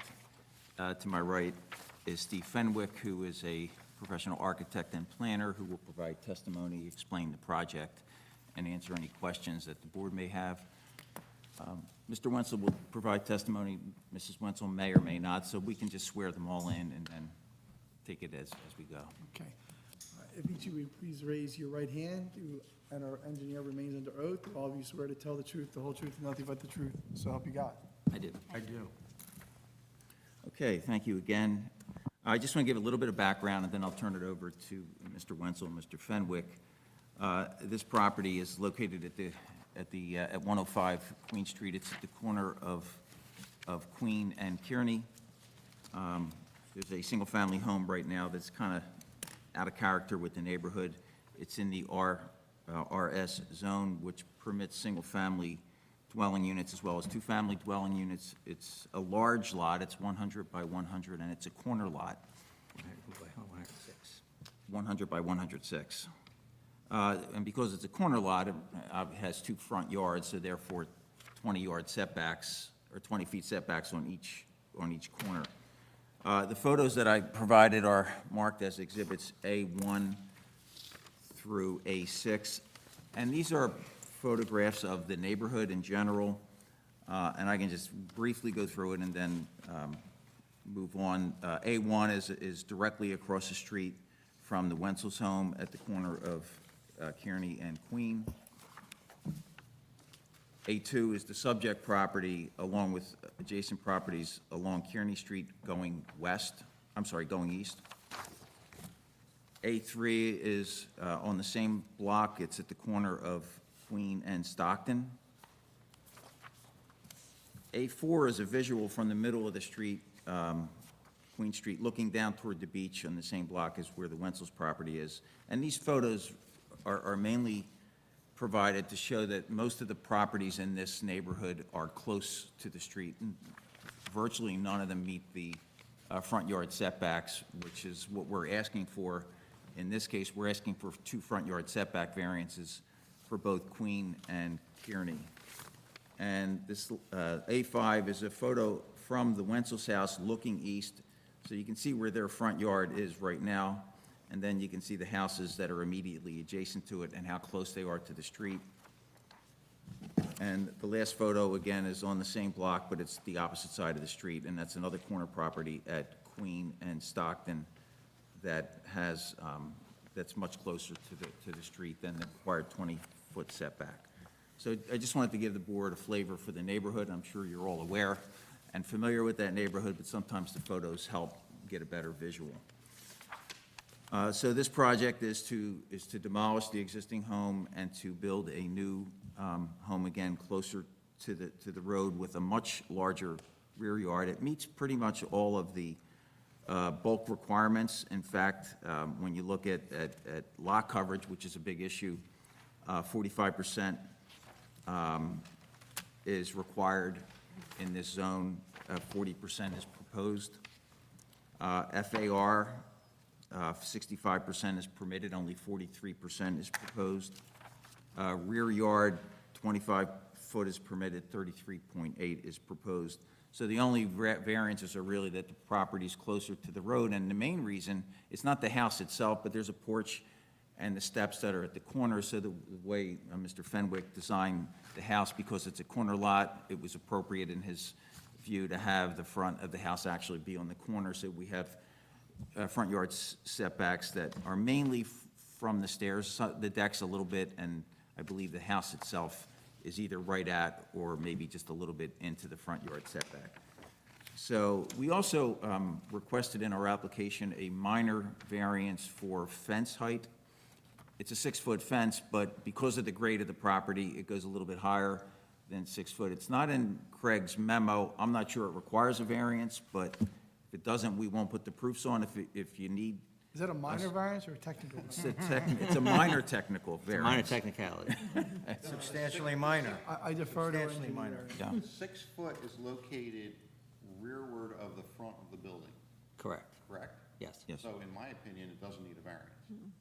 Okay. Well, there's If one. the 6 foot extended out past the front of the structure, then you would need a variance. Okay, so we're fine on that then. We'll That's save how some I time. reviewed it. Okay, so with that background, I want to turn it over to, first I want to ask Mr. Wenzel to just give you his story and, you know, his plans for this house, and he's a lifelong, almost a lifelong, but he's been here Yeah. several years, but he's been here vacationing and had summer homes here for his entire life and has lived here all of his adult life, so he's going to give you a little bit of I'll testimony. limit this to much less time than the public's presentation on the first session today. I grew up across from the lighthouse. My family's pretty well known here. I wore my shirt today, in case you know who it was. We own Cape May Wicker. My mom started in 1982, flea marketing. By stroke of good luck, we were involved in the renaissance of Cape May, and I personally hand-delivered furniture in almost every house in Cape May. So I know Cape May's architecture inside and out. I know how hard it is to carry a dresser up a set of stairs in an old Victorian house, especially when you're alone and 15 years old. But we've been here a long time. I've spent the last 25 years living in Lower Township on Taylor Lane on the way out, just past Stimson Lane. My wife and I have always wanted to move to Cape May. Probably should have from day one, but at the time we wanted a big yard and kind of a suburban atmosphere for our kids who are now raised and gone. About 5 years ago, we found the perfect lot, in our opinion. We chose Queen and Kearney because we have friends there. The Genlees live across the street. We have some others as well that we've made new friends. Traditionally, that'd be a place you'd never build a house because of the elevation, but when they put the pumps in, it kind of changed my perspective on what you could do there. Because I believe our elevation is less than 3 feet, which is remarkably low. And that'll wind up in some of the presentations Steve has. So one other thing my mom and dad taught me was that the best architect in Cape May is Steve Fenwick. So when we started to think about the house to build, I wanted to make sure we used Steve before Steve decided to be done designing Cape May homes. You know, he's second best, but Dorset wouldn't take on the work. So, you know, Karen and I met with Steve. We had some general ideas. One of the most important things in my mind was I wanted a Cape May house, and I wanted a house that blended into Queen and Kearney. It's not on Cape May Avenue. It's not in Haddonfield. It is on Queen and Kearney. There's a lot of historic buildings that are bumped up against the sidewalk. So these variances are not being made as a grab. These are not greedy variances. You know, there's some greedy houses that have been developed here, and variances have been approved for coverage and ratios. We're just trying to position the house in line with the neighborhood. You know, it's really the motivation, and that's what Steve's eye designed, and that's what we'd like to build. Thank you. Thank you.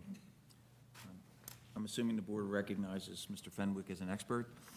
Can you just clarify, he's an architect and a land use planner, correct? Yes. Okay, I just want to get both. Correct. So you heard Mr. Wenzel talk about the design. Why don't you explain Okay. it from an architectural and planning standpoint? Okay, I'm going to stand up and just refer to. Take a mic with you, Steve. Yeah. Can I take this one over here? Just make sure it's on.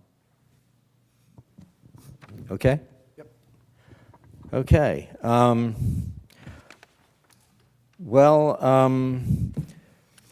Yeah, we didn't build the biggest house possible on the lot. That's unusual. I mean, there's a lot of FAR left, and wow, 5% coverage left. That's pretty amazing because, you know, everybody's putting in strip driveways so that they can, you know, bacon strips, we're calling them now. They're so common, so that they can pump up the size of the house. I don't know that, if you want me to, I can describe the house, the physical house. I should say that it was approved by the HPC, amazingly to me, unanimously. Now, it was only approved conceptually because they said they couldn't approve it until you had voted on the variances, if there were going to be variances, which they weren't sure of. Steve, if you can focus on, like, the front yard. Okay, I'll focus on And also that. explain what the variances are, so they. Okay. Can I address the board Sure. Because it probably ties into how you're going to present. So when I start looking at these, this is a demo of an existing house. They have a blank slate. So when I look at these and they're asking for variances, I'm like, okay, are they doing the best that they can to conform? So I reached out to them and said, why is the house oriented towards the corner? If you could slide it back and make it more conforming. You could slide it away from the streets and make it more conforming. And they believe that they have reasons to justify why they're doing what they're doing. Okay? Correct.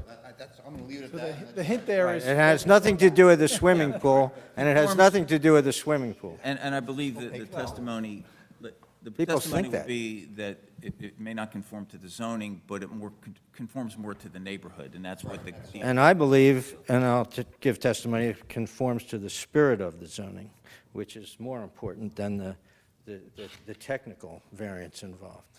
So I'm just going to read, about street alignment from the Well, can you HPC identify guidelines. What those variances are? Oh, yeah, let me do that, okay.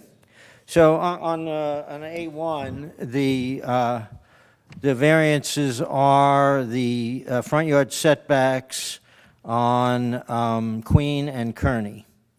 Where 20 feet is required, we're showing 9.9 on Queen and 6.58 on Kearney, but I'm going to give further testimony about why we felt comfortable doing that, why we don't feel greedy in any way doing that. We think it's a positive request for the city.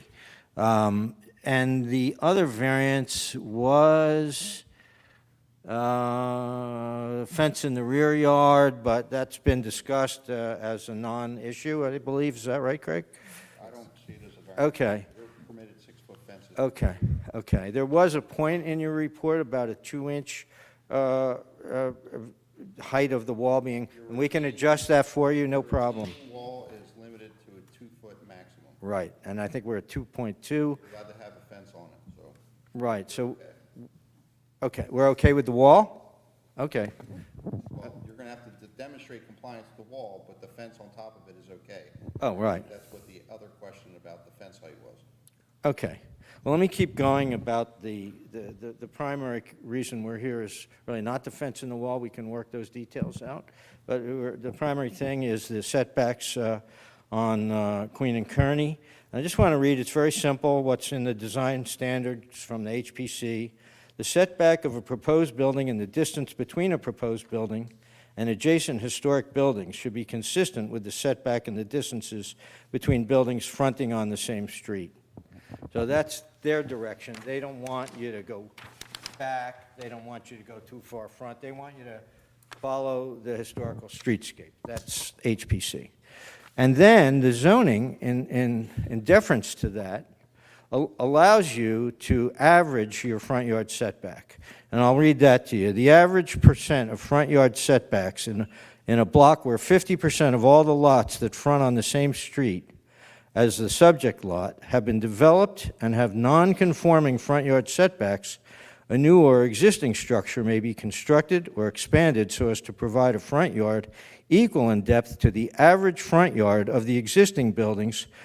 And then it says, it used to say of the block, which everybody finally realized that didn't make any sense because the block was the whole round block, made no sense at all. But now it's been improved to say the existing buildings of 4 lots that are contiguous to the property. The new setback is to be no greater than 10 feet past the front of any adjacent structures regardless of the averaging. Computation of the average front yards of contiguous lots shall be performed in accordance with the following requirements, and then they're technically described. And then it further says porches and steps shall be included in the calculation of front yard setbacks. And those porches and steps are indicated on our site drawing. Over here, the 9.91 feet is to the steps. And of course, now that we have higher flood elevations, our steps go out further. Then we have 13.33 feet to the porch, and then we have 20 feet to the wall. Now, I just want to point out that the existing house which I didn't tell Bill when I first met him about this property. We did additions 2 years ago. It's not the most historic-looking Cape May type of house, but we're very familiar with it. And their front porch is 13.3 feet, where we're 13.33, so we're a little better, not much. Their steps are at 9.5, we're at 9.91. That's on Queen Street now. And then and their front yard setback is 19.8, where we're 20. So the existing house to be demolished is actually closer to Queen Street, and we have a survey from Steve Martinelli's office that shows that. I assume that was submitted. Yes. I believe so. Survey was submitted with. And I have it here if you want to see it.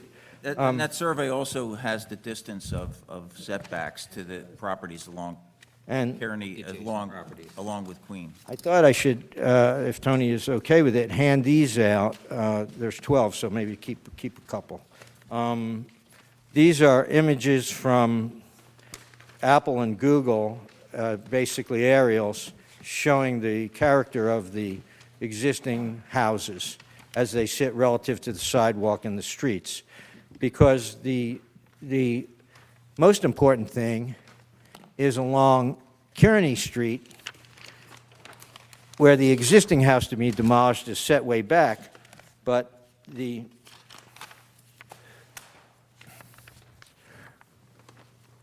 next door adjacent dwelling steps is 0.5 feet, 6 inches from the property line, where we're 9-something. The next one over is 8.5, where we're 9-something, and the next one over is 1.9, where we're 9-something. So I just want to say that we're bringing our building in streetscape alignment, in conformance with the HPC designs. Once again, Mr. Fenwick, I got confused. Were you saying inches or feet? You Feet. say like 6, 9, and I just. Feet. Can you just do that real quick? Yeah, it seems important to me. Can you? Okay. So on Martinelli's drawing called Existing Conditions Survey and Neighborhood Plan, Sheet 1, dated 12/29/21, it shows 3 adjacent dwellings. Now, if we had a 4th dwelling on that street, and our average was less, which I'm going to guess it would be, we wouldn't have to be here for the Kearney Street variance. We would conform, because we could use the average setback criteria in your zoning, not 20 feet. 20 feet in this neighborhood really actually doesn't make any sense. And by the way, we were the architects for this house, which I always call it Bill Patton's house. I don't know who owns it now. And then Caddy Corner, we did the renovations to that beautiful old shingle-style house, Caddy Corner on Queen and Stockton. That also, I mean, we just lifted it and fixed it up, but those setbacks are smaller than ours. And, yeah, so we did this one, this one. I guess that's it for now. And so to go back to Mr. King's comments, so I have them now, Mr. Fenwick. I see they're written at the bottom of the Martinelli. you see it clearly on Martinelli. So basically, Actually, we are further back than the adjoining houses on Kearney Street. In some cases, substantially further back, where it's 6 inches versus 9 feet. So those houses are right up by the sidewalk.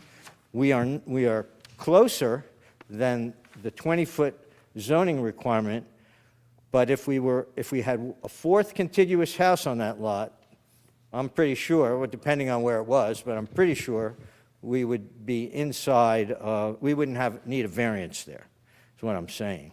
So I think we meet the spirit of your zoning. Can you, just based on what you testified about, would you say that, well, I'm going to focus on the purposes of zoning. Okay. We have to establish the C2, and these are under C2 that we're asking for. So based on your testimony, would you say that these variances would promote a desirable visual environment with creative development techniques and also promote the conservation of historic districts and sites? Absolutely. Yes, I think to put the house back 20 feet on either side, it would just look like a beached whale. It just wouldn't look right. And would you say that this design is compatible with the neighborhood and fits more with historic structures that appear throughout the city of Cape May? Yes, it does.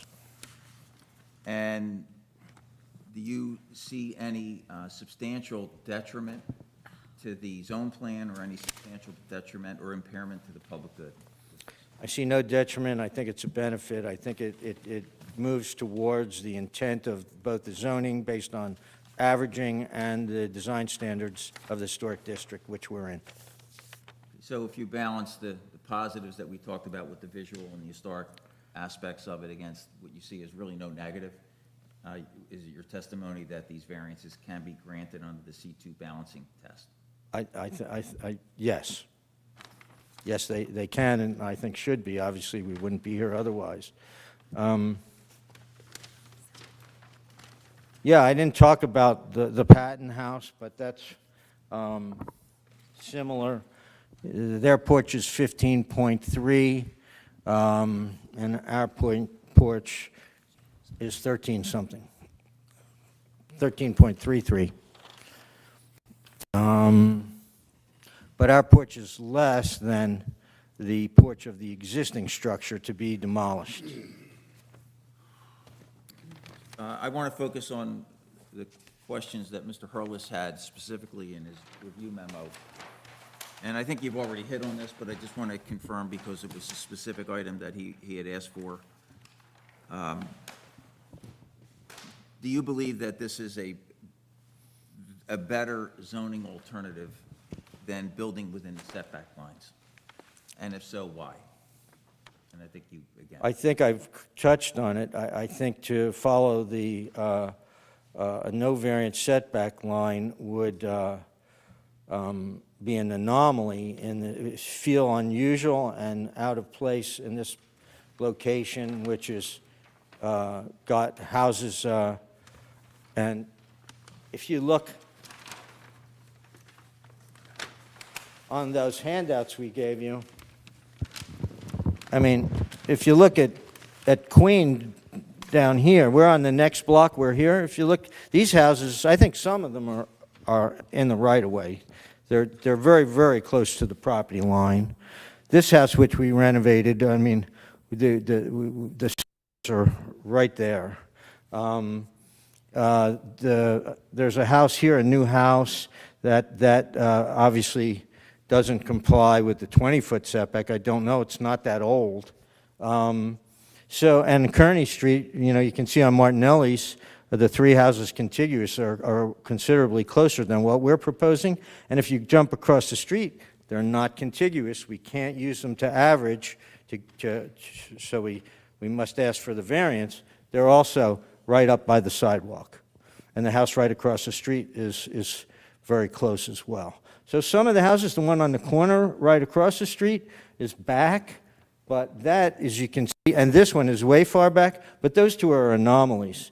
If you look at the texture of the neighborhood, and you know, we're conforming with the texture of the neighborhood, and therefore I believe that your allowance for income setback averaging goes towards that, and I believe that's what the design standards of the HPC want you to do, and that's why we did it.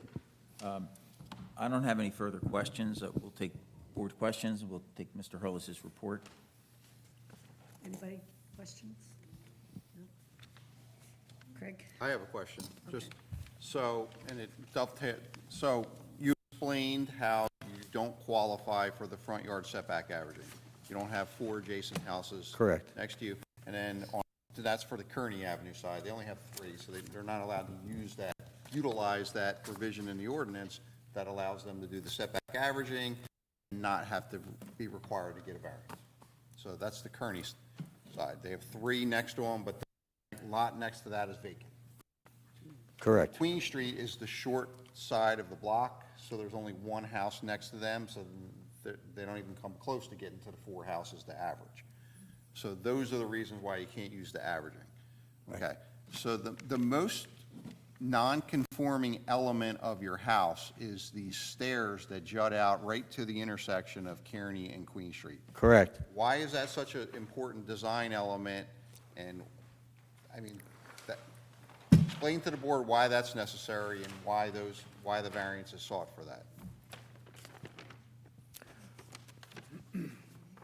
Well, we want that to be the main entrance to the house, the formal entrance to the house. We have to build the house at the new flood elevation, which makes it high. And when we looked at the setbacks of the existing house that's there, we're 9 feet back on Queen,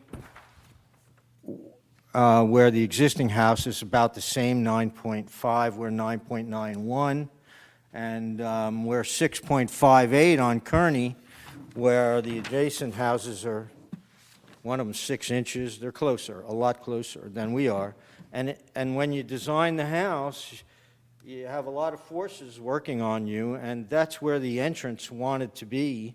And we felt that by putting the stair there, it looked appropriate on the design, and it didn't seem to,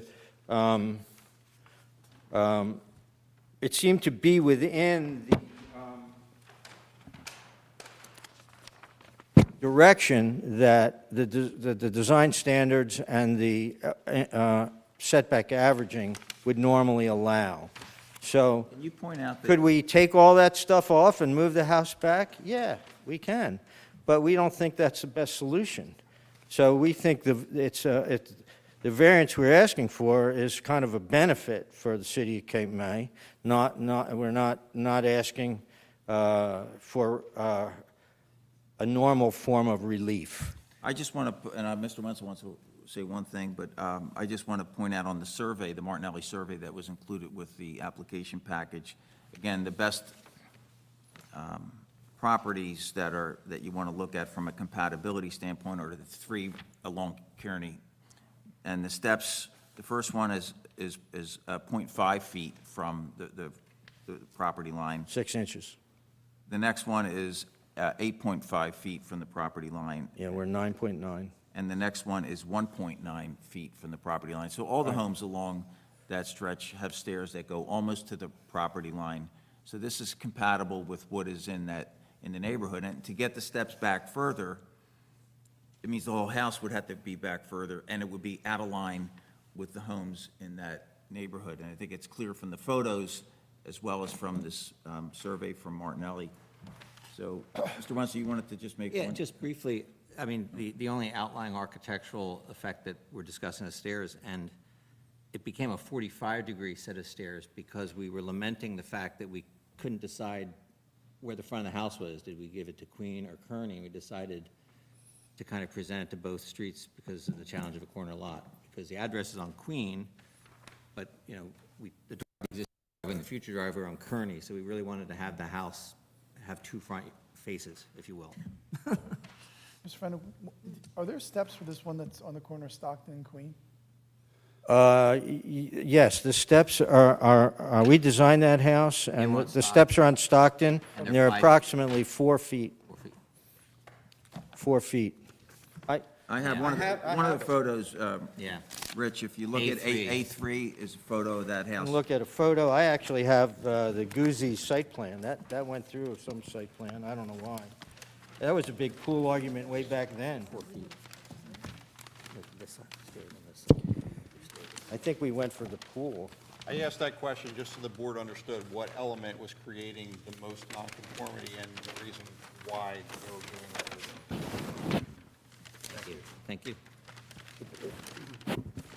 It doesn't say the steps, but they're approximately 4 feet, and the front of that house is 10 feet back from Stockton. You can actually see the railing for the steps going down on A3, behind the bush. That's kind of where the steps are, right in the middle of that.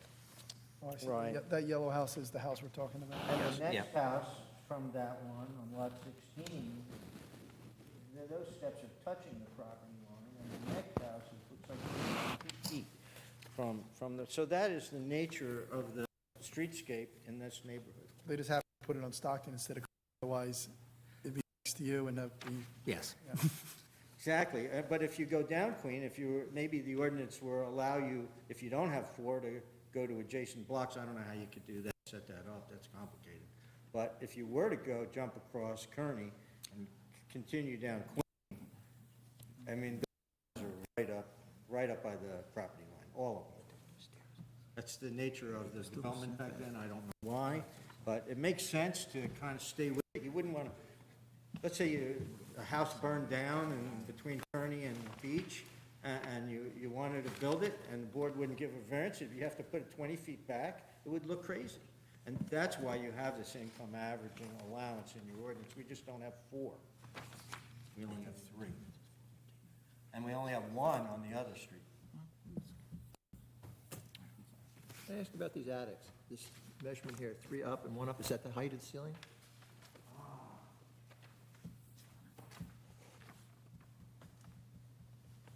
That is a very good question. And while you're at that, the skylights, where do the skylights go into? What room do they go into? I assume they have to go into an attic.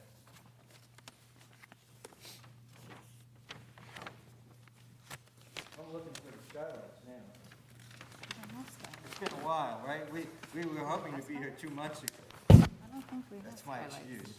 So where are the skylights shown? Where do you see them? Right here? Oh, on the elevation? And, I can't find them here. Like, in those drawings, or in the drawings. Oh, those skylights, Here.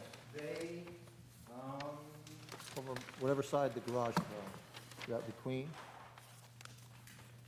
they light up this interior stair.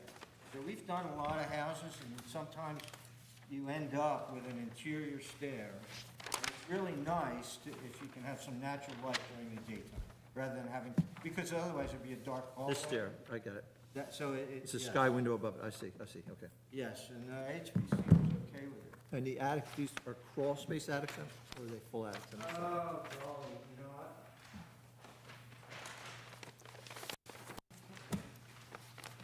The attic varies, so this one is very well, the one over the garage area. Yeah, that's probably the one then. Yeah. Whereas this attic is higher, but they're not,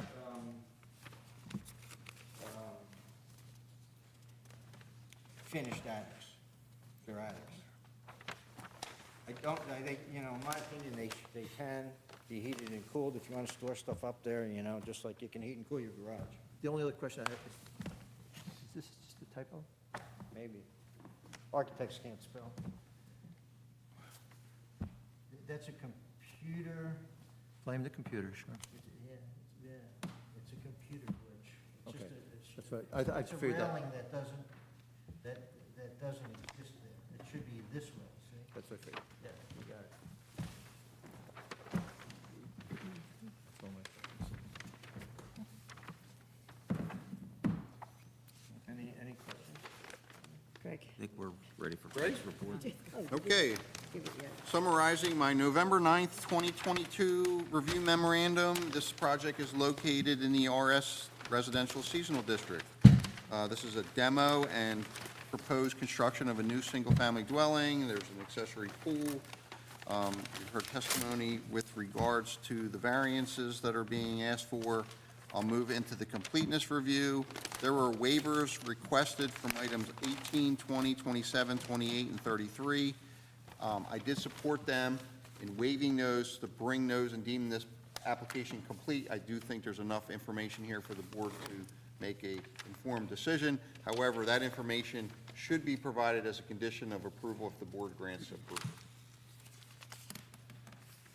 Okay, so I did recommend deeming it complete. There are 2 variances necessary. And Mr. Fenwick, and I'm just going to refer to his plan because he did this wonderful color drawing here. The required setbacks are dashed in red. So you can look at the Kearney Avenue side and you can see which elements of the house do not conform. That'll be the porch, the steps, and a portion of the main structure. And then on the Queen Street side, it would be, this is the line, it would be the porch, the steps, as well as another porch projection into the front yard. So the setback, and this is the closest setback that it comes to the right-of-way line. So for Kearney Avenue, there's a 20-foot setback requirement. The proposed setback, and these are measured to the steps, 6.58 feet is the nearest projection. And on the Queen Street side, 20 foot is also required, 9.91 feet is the closest projection. So those are the variances that are necessary, but it's for all elements that are on the street side of the red dashed line. The steps, basically. Okay, so those are the two variances. You've heard testimony in support of those. More of a streetscape issue. Did the HPC find this favorable? No issues with that? Greg, I was so ready to get beat up by them, and they gave us unanimous approval. Okay. I was so nervous, not from the streetscape issues, but from other issues, you know, that they might have come up with. They've been very, very rigorous and tough, and we were so pleased to get a unanimous approval from them. We did get also the demo approval that night. They were more excited to demo that rental house than anything else. Steve, Okay. Tom Carroll referred to that as the least contributing structure he's ever reviewed. I thought you said that was contributing. No, it's not, thank goodness. Okay, so you are in a flood zone, so you're required to comply with the minimum first floor elevations as well as Chapter 258 of Flood Damage Protection Code. Item number 2, these should all be conditions of approval, by the way. Add the signature blocks as required. 3, update the zoning table to reflect comments in the review memorandum. 4 is to demonstrate compliance that the surfaces that you're taking the 50% credit indeed meet that requirement and therefore need to provide the construction details. 5 is, we asked for a detailed room-by-room calculation and shaded diagrams of the floor area ratio. I know you're under, but we want to see that anyway, because we require that of all applicants, so you need to provide that on the plans. Retaining walls, and this is just, the ordinance doesn't allow you to exceed 2 foot tall with your retaining walls. So there's some elevations on your plans that show that it's a little bit higher than that. You have to revise that. Right. You also are required to provide a drainage design. You do meet the threshold, so there's a drainage, there'll be a drainage and grading and drainage plan that's required along with this approval. Yes. 7, we talked about the fence height. I reviewed it. I don't think there's any variance necessary from that. I do believe you're complying with what you're showing on the plan, so. Okay. Safety regulations. So this is a corner lot. You're required to have a 20 by 20 site triangle, which you're showing on there. We've also asked for a landscaping plan to demonstrate that there's nothing being put in that site triangle that would adversely impact the clear sight at that intersection.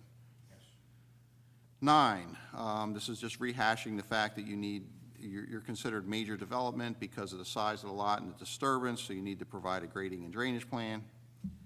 10, we've asked you to revise the plan notes to indicate the parking calculations in accordance with the RSIS. There's 3 parking spaces that are required, and you're proposing that. You're actually overparked your 4 spaces where 3 are proposed. We asked you to provide the pool equipment locations. I'm sure you've heard a little bit about that on the first application, because they're required to comply with the 10-foot setback requirements, so they need to be provided on the plan for review. Pool safety fencing is required in accordance with the code.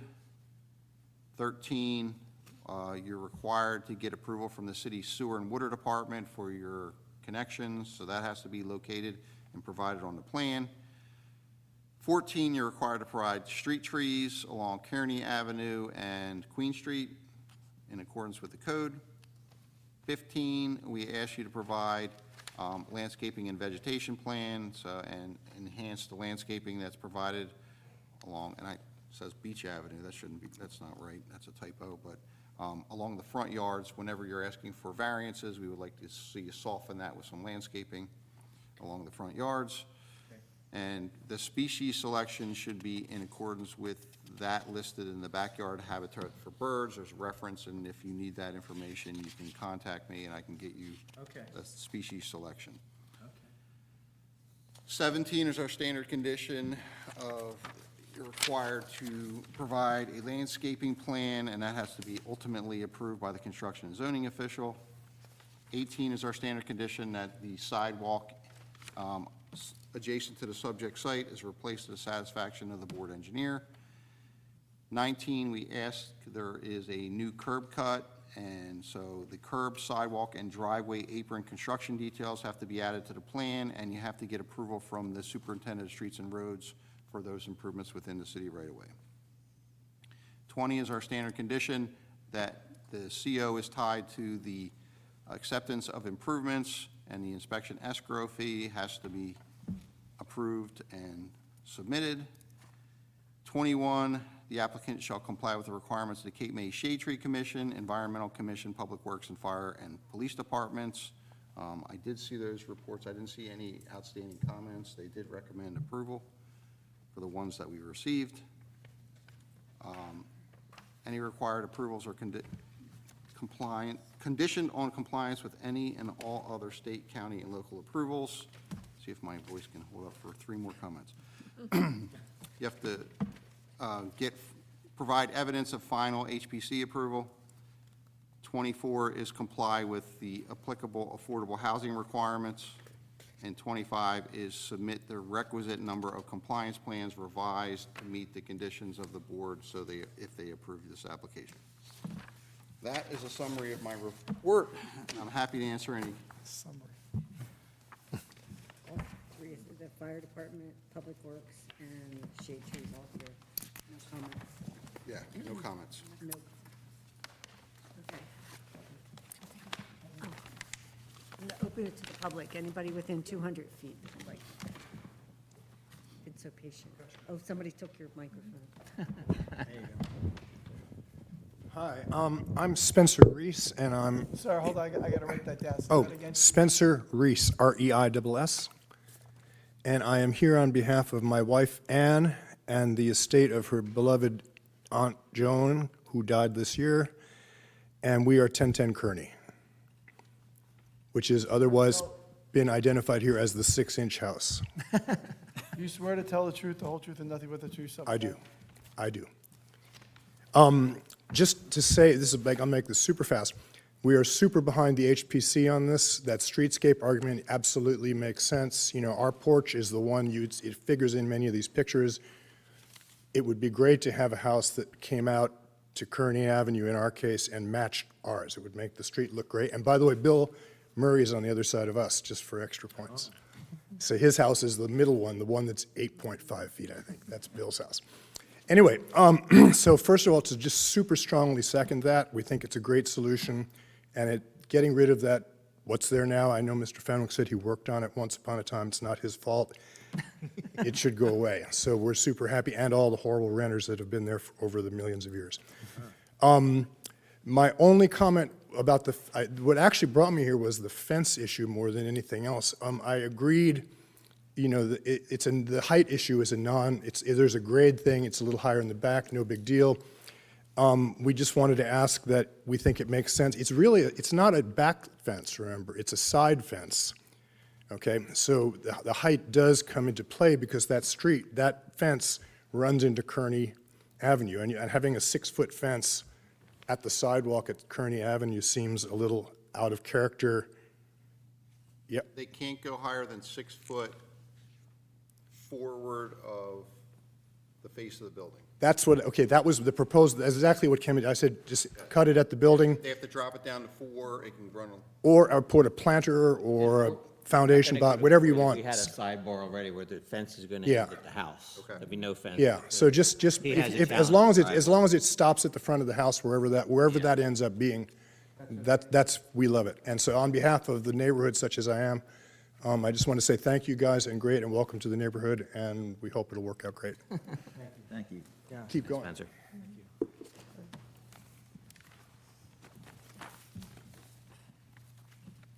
How you doing? Mike Brady, 207 Queen. You said Bob? Mike, Oh, I'm sorry. like the Brady Bunch, Mike Brady. It's late. Yeah, trust me.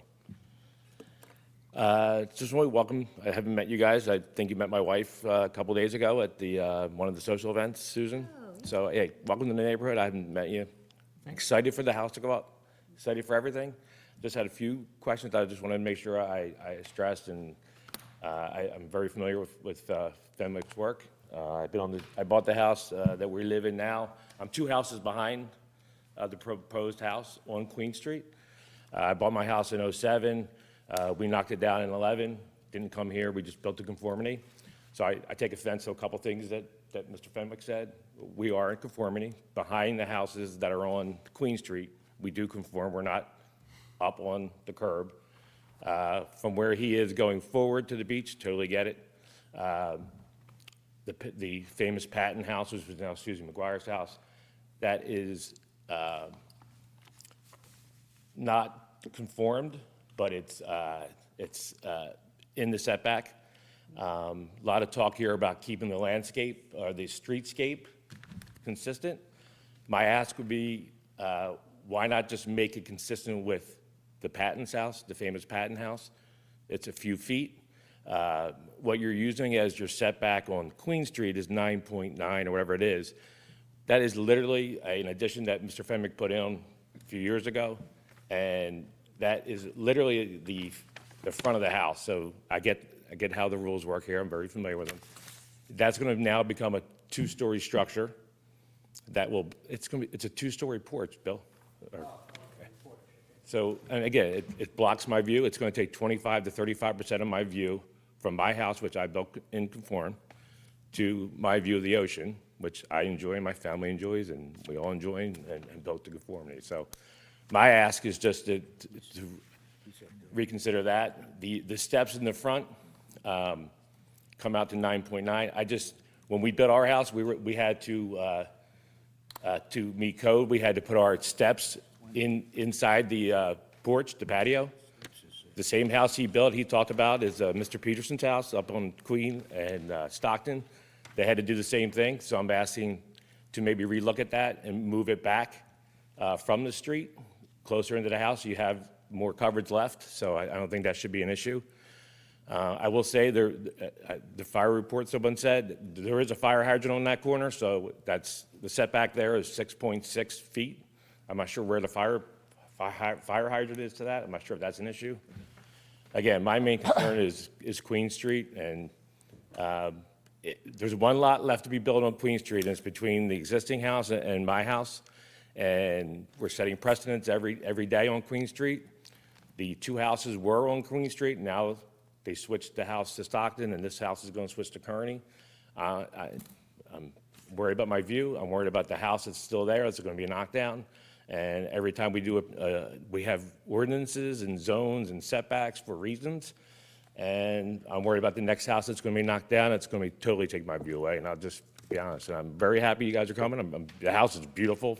Can't wait to hang out. And I just want to express that. I just have one question, because I just want to make sure you're aware of, the house on the corner of Queen and Stockton is set back 15 feet. Correct. This is the porch. Code's 20. This house is like 13.3 feet to the porch. 2 feet. If you sit on my deck, I'll have you over for a glass of wine. Every 2 It feet wasn't- matters We're from not the talking view. about the steps, we're just talking about the porch. I'm talking about the porch. Because you're using the existing front of the house, and you're moving it to the But then 9.9. when you look down to the next block, and it was one of our photos, all the houses from Stockton to Beach. There's 5 houses. You're the 5th house back. I'm the 7th. On that block between Stockton and Beach, on this one. Well, are we looking just forward, or can we look back, or? Let me just show you this photo. This is, I know, I'm very familiar with the street. okay, so. There's 3 houses on Queen between Stockton and the beach. Then there's Patton House, and then there's the proposed house. Wait, sir, can you just point to us which house is yours in this picture? Because I don't know if any of us can figure it out. You think he's close? Wait. Well, see, his view is This one is you? Yeah. I thought, corner.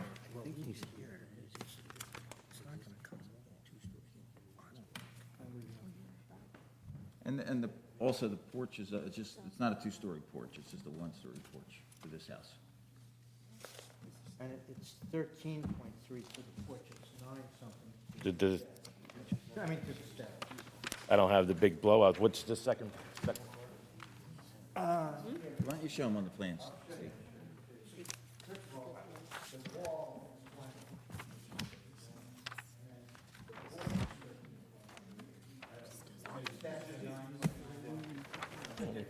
We're talking about streetscape, and you're talking about conformity, one of the streets look the same, but I'm still the same house, the same setbacks that were already given, that are not in code anyway. They could have.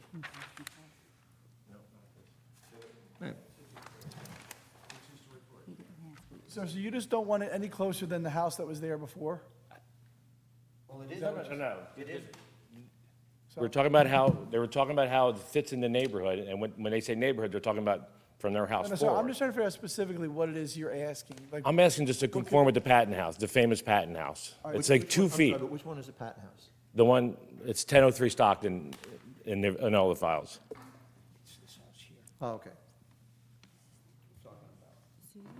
well, that's when we were talking about where the steps are on Stockton 4 feet away. Correct.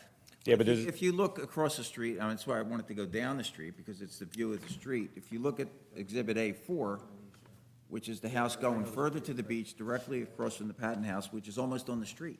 that house has been there for 50, But he's 70 making years. an issue about his view, so I'm just trying to figure out what Well, exactly this- impacts. Yeah, see, this is across from the Patton House, it's almost on the property line.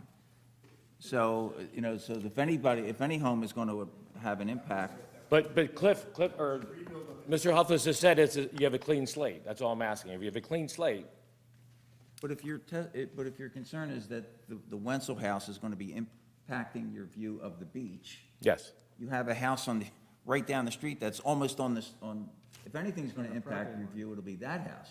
Is that right? The existing house? Yeah. No, I can see the steps going up to the beach. The house is not in my view. You're looking in the same direction, aren't you?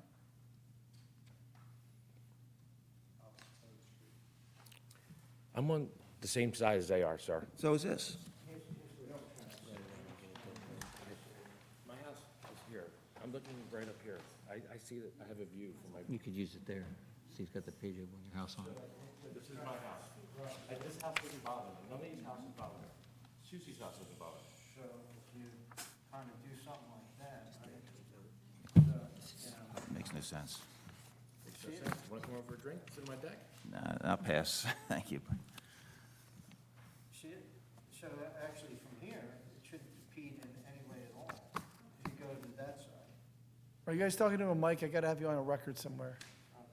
I don't mind, I'm not, you can talk. I can, and you can speak for yourself, but what I'm hearing is, because the porch is 13.3 feet from the property line, and the next house over is 15 feet from the property line, that extra 1.7 feet is going to have a major impact on his view of the beach. That's what I'm hearing, and he can speak for himself. That doesn't make any The sense to existing me. house has doesn't affect my view of the beach. The two-story porch that will be going in is going to affect the view of my house, the view of the beach. I'm trying to ask, if we're going for uniformity on the street, which is, we have a clean slate, I heard from Mr. Huffles. How far back would they have to move to comply with the famous house you're talking about? It's like 2 feet. And they have plenty of FAR. I'm trying to save as much view as I can. What, is it like 2 feet, or is it like 1.3 It's- feet, or like what is it? 1.7 feet. 1.7 feet, you have to come out of. But it matters because it's a second-story covered deck. You'd have to move back off of Kearney 1.7 feet to keep the symmetry, is that the issue or no? No, off of Queen. No, I understand that. But as you do that, you But get it's closer connected, you're to gonna- the first person, Spencer's house. As you move the house that way, you move the driveway and everything towards If Spencer's the house house. stays exactly the same size, yes. Things happen. All right, the board will take it into consideration in their deliberations, I don't know. That's what I think we should do. Well, But, and then I guess I said it in my statement, but what you do here affects the next house that's going to be knocked down, right? So you're setting precedent. And the next house is going to be knocked down is going to be the one on Kearney, which is right in front of me. And that is 20-foot setback. So if they were able to move from 20 to 9 or 6 or 8, where we're going to go, then we're just, I don't know why we have setbacks. are you, Because that house is the only one that doesn't fit into the neighborhood right now. Do you know if your house is 20 feet back by any chance? Because the pattern house that we were talking about. My house is not 20 feet setback. The My house is setbacks were done by the old rules that you said. The old rule, so you're not 20 feet. I don't need a variance for that. So I did it conformed to, I built my house conformed to the laws of Cape May. Yeah. Same with the house that you're talking about across on Queen and Stockton. House has been there 70 years. Back then, there was no rules.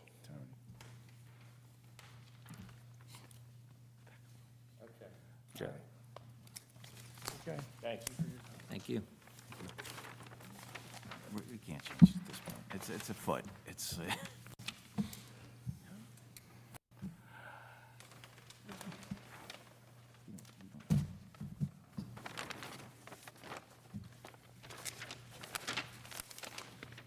Craig, what's the proposed side over on,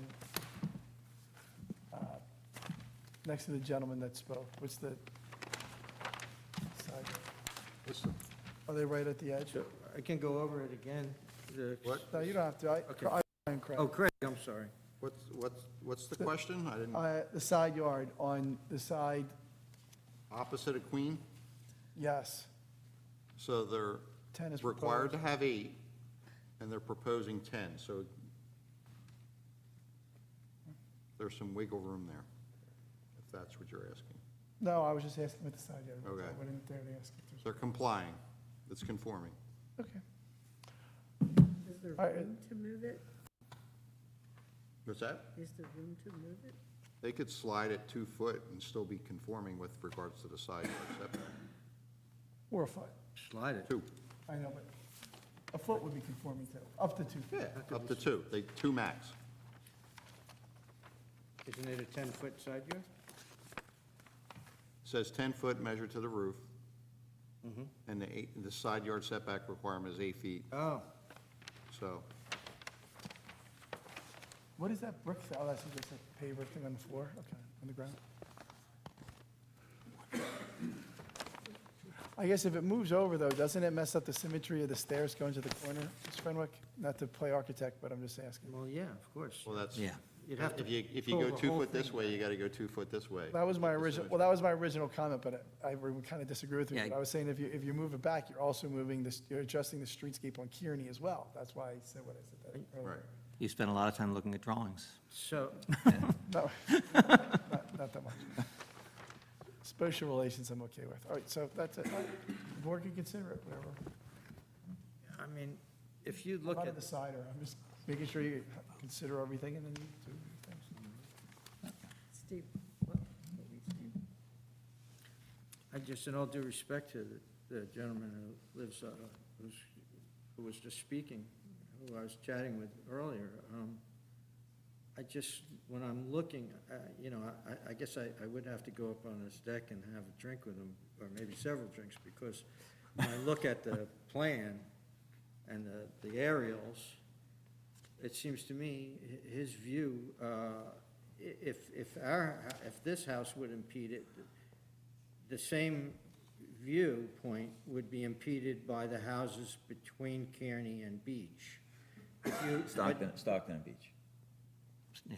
Stop. Stockton and Beach. And that's why I was pointing out Exhibit But A4. the natural view is not to go tight to the sidewalk, it's to go to the other corner, the other side of Queen, and that's where your natural view is, like Tony's photo, is down the middle to the right, and it couldn't impede it from the angle that you can see on these aerial photographs, or even on that Google Map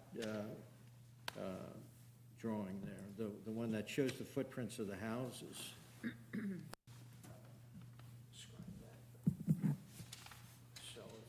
I'm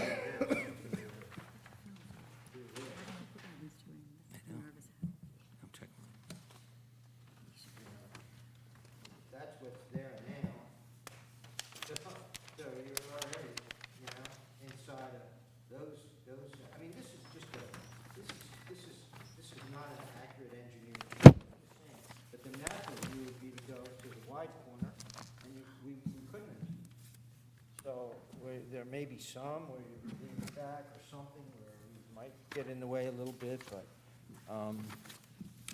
just as we're impeded by the houses between Stockton and Beach, so would the neighbor.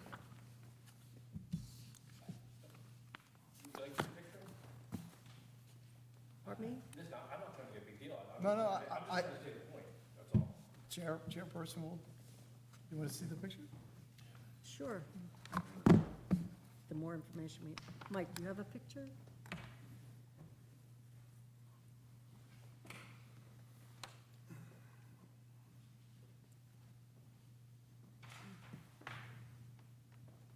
I'm going to show it to you. Can you take a screenshot or whatever you're showing it to us and email it to Ms. Keenan on your way out? So we have it. This is gonna go all the way up to here. The deck comes out to here. That's where the building's gonna go to. This is from your house? That's my deck. Aren't you lucky? The view that you're looking at from the front, your front deck or your rear deck? Front deck. Can you, so, And you said you can see the stairs? This two-floor deck is gonna go all the way up to here, because it's floodplain, it's gonna go to the top of here. That's Susie's house. that's, there you go. Here, can you? You have to show it to everybody. Just take a screenshot. Oh, in No, take a screenshot. I got to get a record of what's on. All right, and then you're going to email that to Ms. Keenan when she gives you her email address, okay? All right, go to your show. Oh, yeah. I'm marking that 01 picture.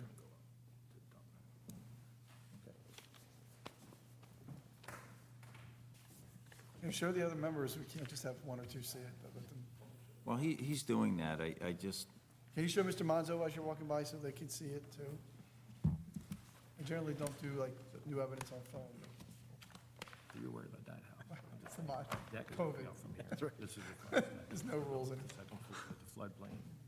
It's 12 plus whatever, 2 feet. It is, no, it's legitimate, it's fine. I'm losing from the base of the megaphone here to the left. You're losing like piece right there. From the megaphone over, yeah. Closing time, last call, flash the light. Everybody thinks it's a good idea to start at 6, but all that does is make the meeting longer. just for the record, the Martinelli survey that's in the packet has the existing deck for this house, the current one, at 13.3. Well, I think his point is that now it's 2 layers and it's going to go up 8 feet to start. I mean, I think it's his, well, that's his. What's the wrong? Gotcha. Yep, I understand. I used to have ocean view, and then we built a mountain. Flat, when we moved our. That's all it's right across the street. Long story.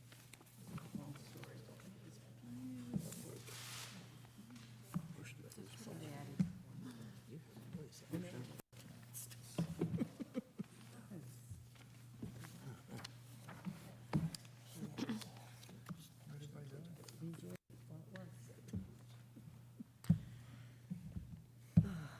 Okay, any discussion on the board, or we're going to do a motion, or? Anybody else? Anybody Say have what's on your questions? mind. You guys get tired. I have a question, but it's not about the setbacks. Just looking about the bathrooms and where bedrooms are going from 3 to 5, I see that. But you're also, no existing bathrooms right now, it has 0, but you're going to have 6 bathrooms in this new house? That's what it is? And yet there's no mercantile license? What's that? Mercantile? There's 4 bedrooms downstairs? No, it says 6 on the 3 application. bedrooms downstairs, 1, 2, 3. 3 downstairs with 2 baths. Six bathrooms. On the ground floor, there's a powder room and 2 bathrooms. For 3 bedrooms. On the second floor, there's a powder room and a master bathroom. Are you talking what exists it. now? This is what is proposed. Oh, was proposed, sorry. proposed. On the bunk room, there's another bathroom. So there's 1, 2, 3. one, Yeah, there's 6 bathrooms, 2 powder rooms. 3, 4 Make it one. bathrooms and 2 powder rooms. 4 bathrooms and 2 powder rooms, Steve? Okay. There are Don't count bathrooms because it doesn't affect parking. There are 4 bedrooms and a bunk room. Only count bedrooms. So it's consistent with the size of the house, which could be a lot bigger, be substantially bigger. Can you make our motion? Let me tell them how much bigger. Okay. We're going to vote on the project as presented. The motion would be a motion to grant the variances set forth on page 3 of the engineer's report, the 2 variances, subject to the conditions outlined in the engineer's report, which are, I thought there were some waivers that became conditions. They're all Yes, waivers. 18 through 33 on page 2, and then 1 through 25. So that would be the motion. It's a C2 variance, which is the balancing standard, which I read to you, well, 3 short hours ago. So if anyone wants me to read it again, I will. I'll make the motion.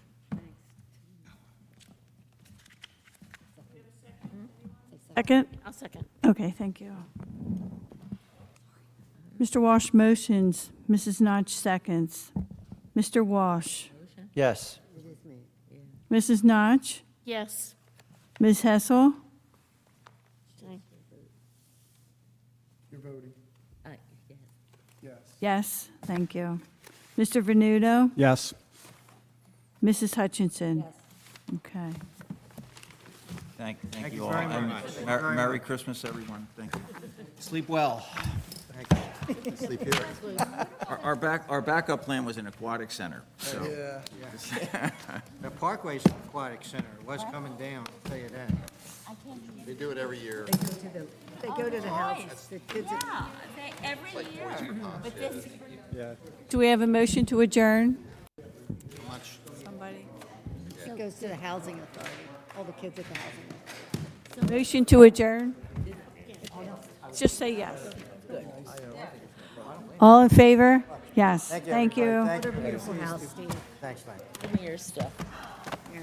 I'll take it over.